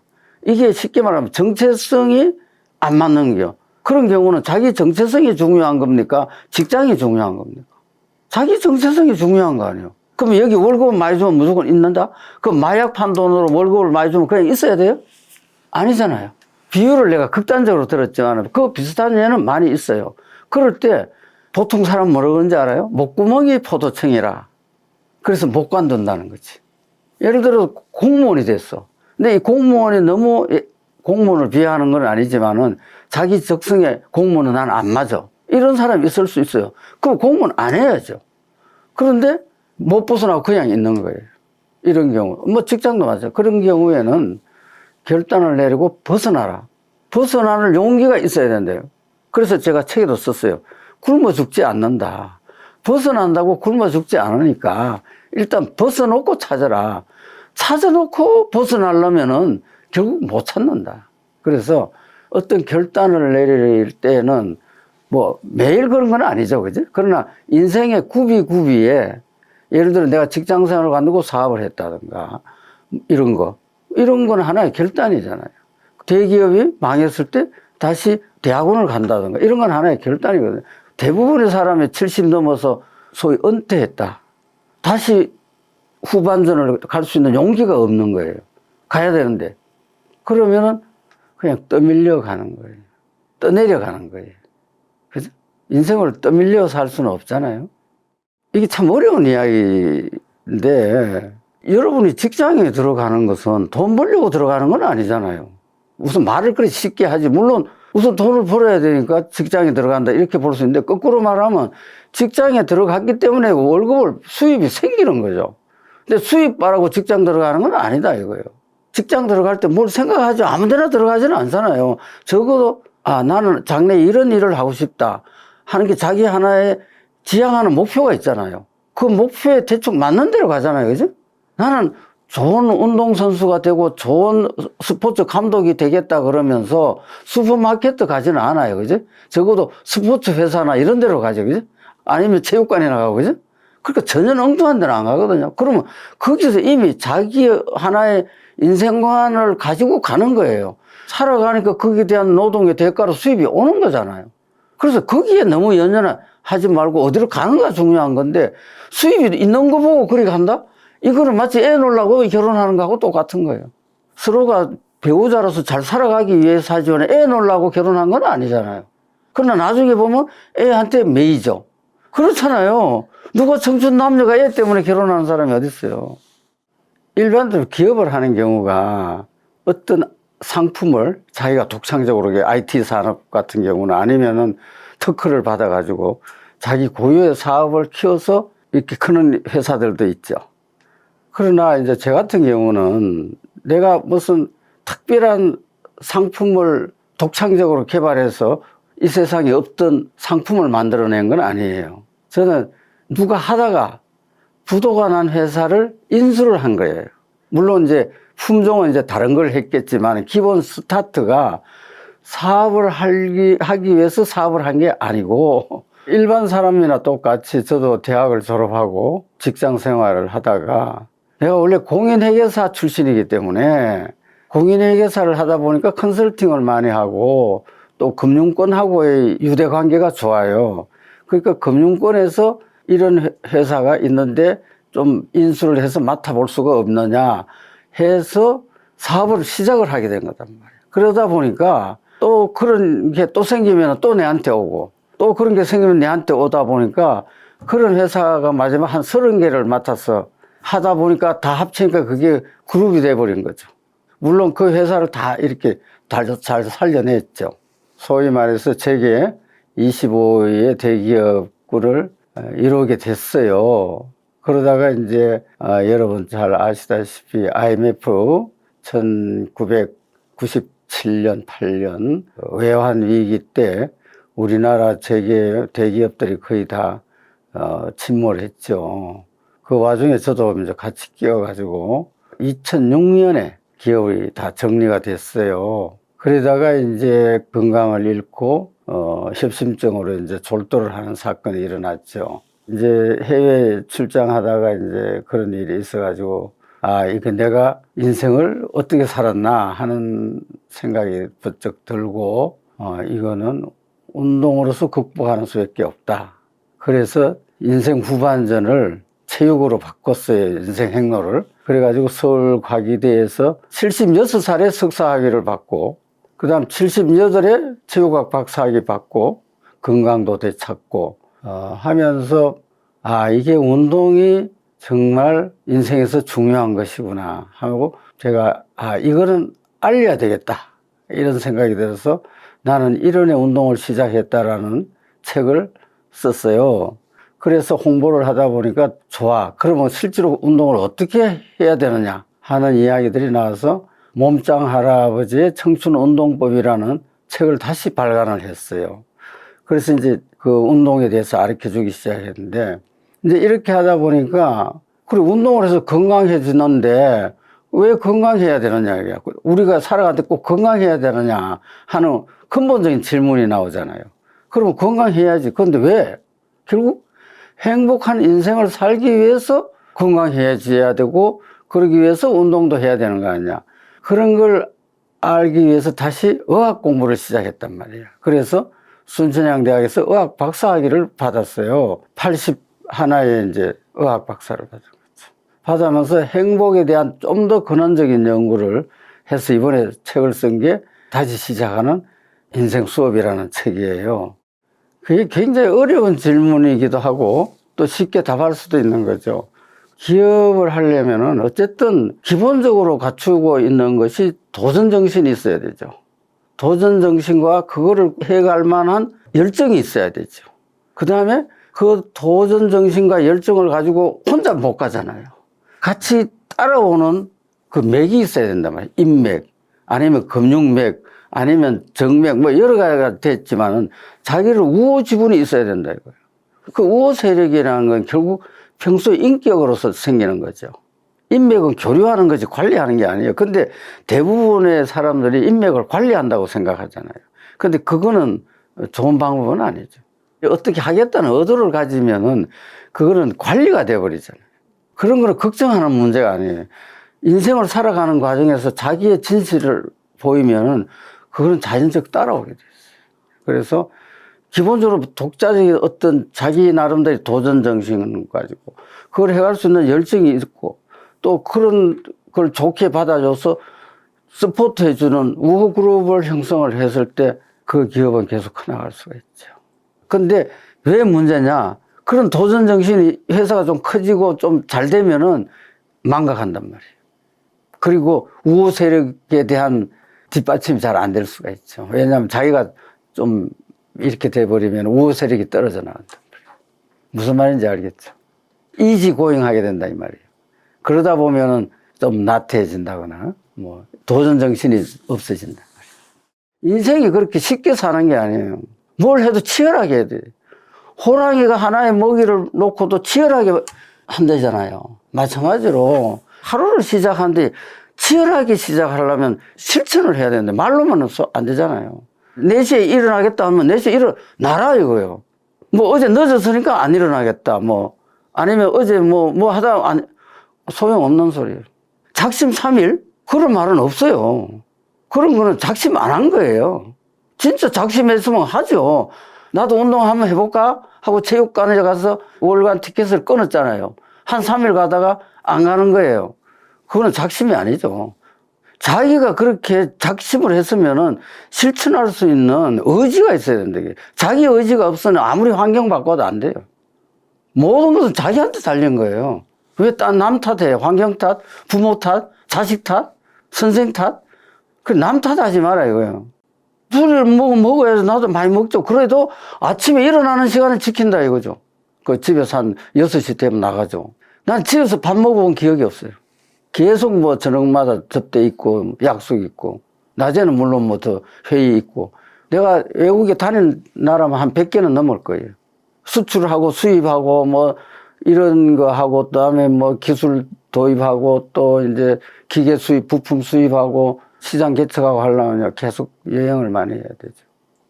끝은 없는 거죠. 할 일이 없어서 찾는 게 아니라 할 일은 계속 밀려 있는 것 중에 중요한 것만 이렇게 넘어가는 거죠. 그러니까 실천하지 않는 것은 의미가 없다. 인생에서 실천 안 하는 건 의미가 없어요.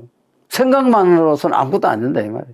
실천이 따라가지 않은 작심은 의미가 없다 이 말이에요.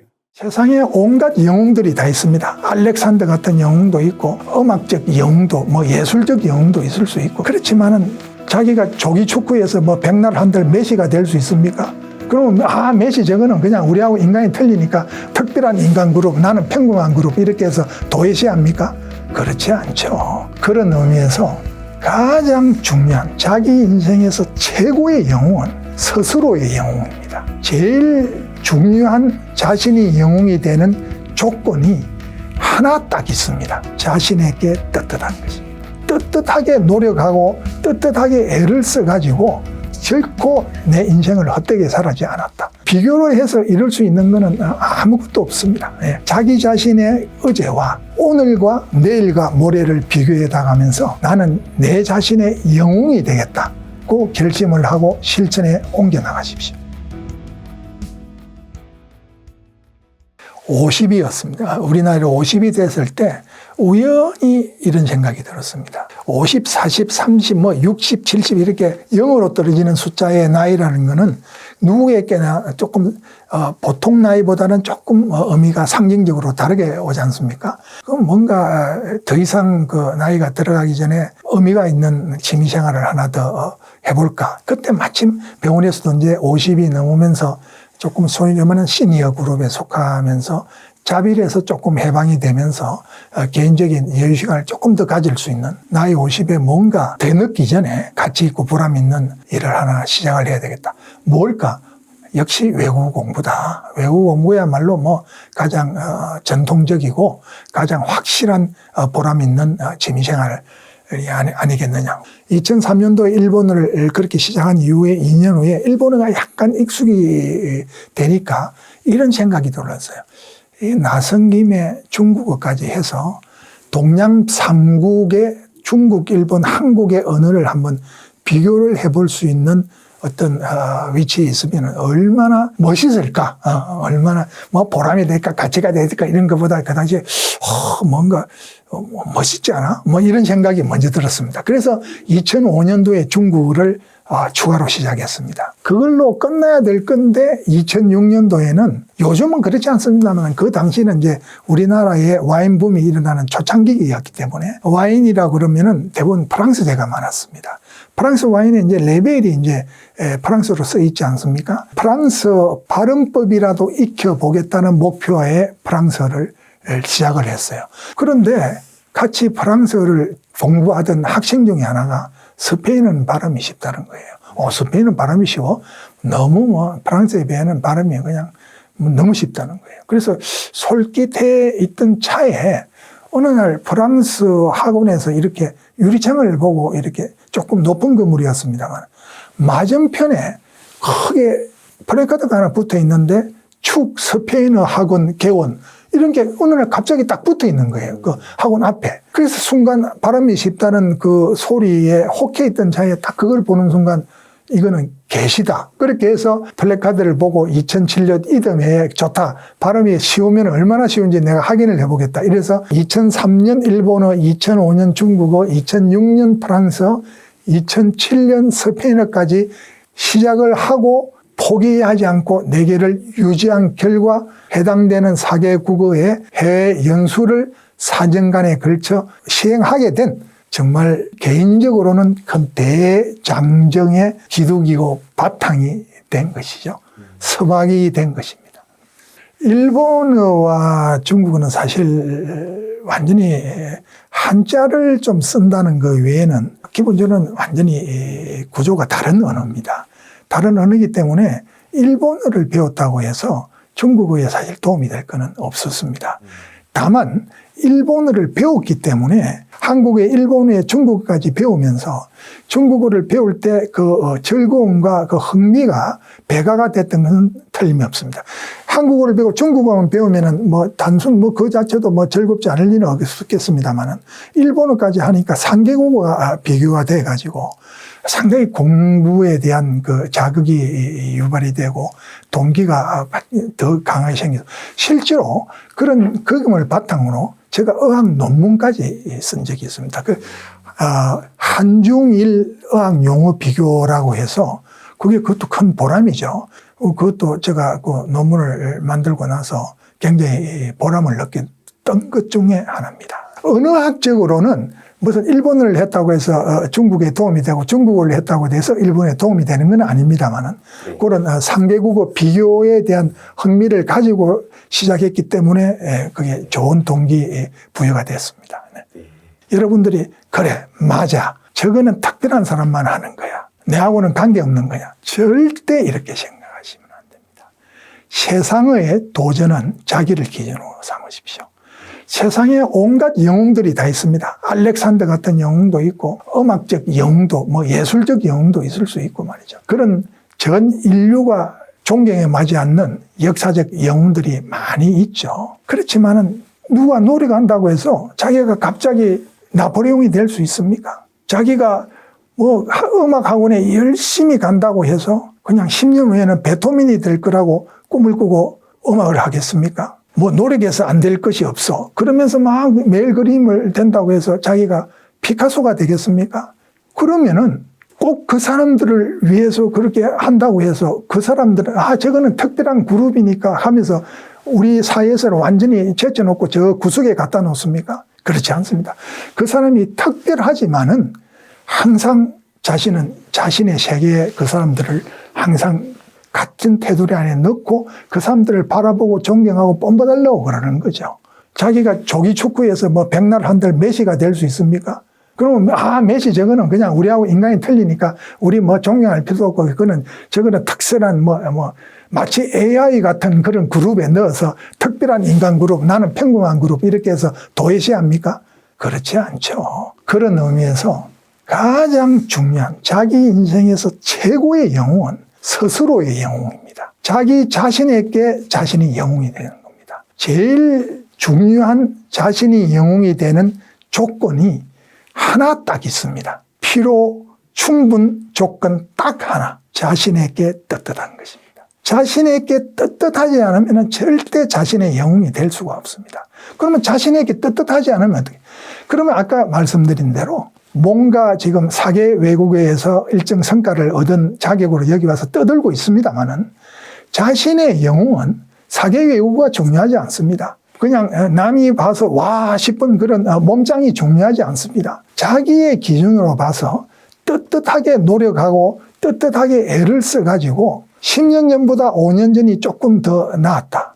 더 보람이 있었다. 결코 내 인생을 헛되게 살지 않았다. 그리고 지금은 5년 전보다 그때에 비해서 무언가가 발전을 했다. 앞으로 5년 후는 지금보다는 내가 뭔가 나아질 것이다. 몸이 만약에 그때 조금 쉬어가지려 했더라도 정신적으로 훨씬 더 충만된 삶을 살 것이다. 4개 외국어는 나는 하지 못할지언정 1개 외국어라도 조금 더 시작해서 앞으로 5년, 10년 후에는 지금 말을 더듬지만은 그때는 조금 말을 유창하게 할 수 있을 정도의 수준을 올릴 희망을 가지고 일하겠다.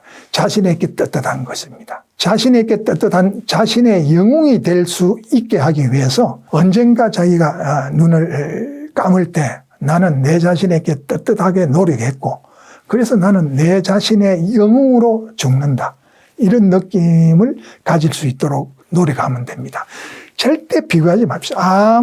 비교를 해서 이룰 수 있는 것은 아무것도 없습니다. 예. 자기 자신의 그제, 어제와 오늘과 내일과 모레를 비교해 나가면서 나는 내 자신의 영웅이 되겠다고 결심을 하고 실천에 옮겨 나가십시오. 그러면은 반드시 이룰 수 있습니다.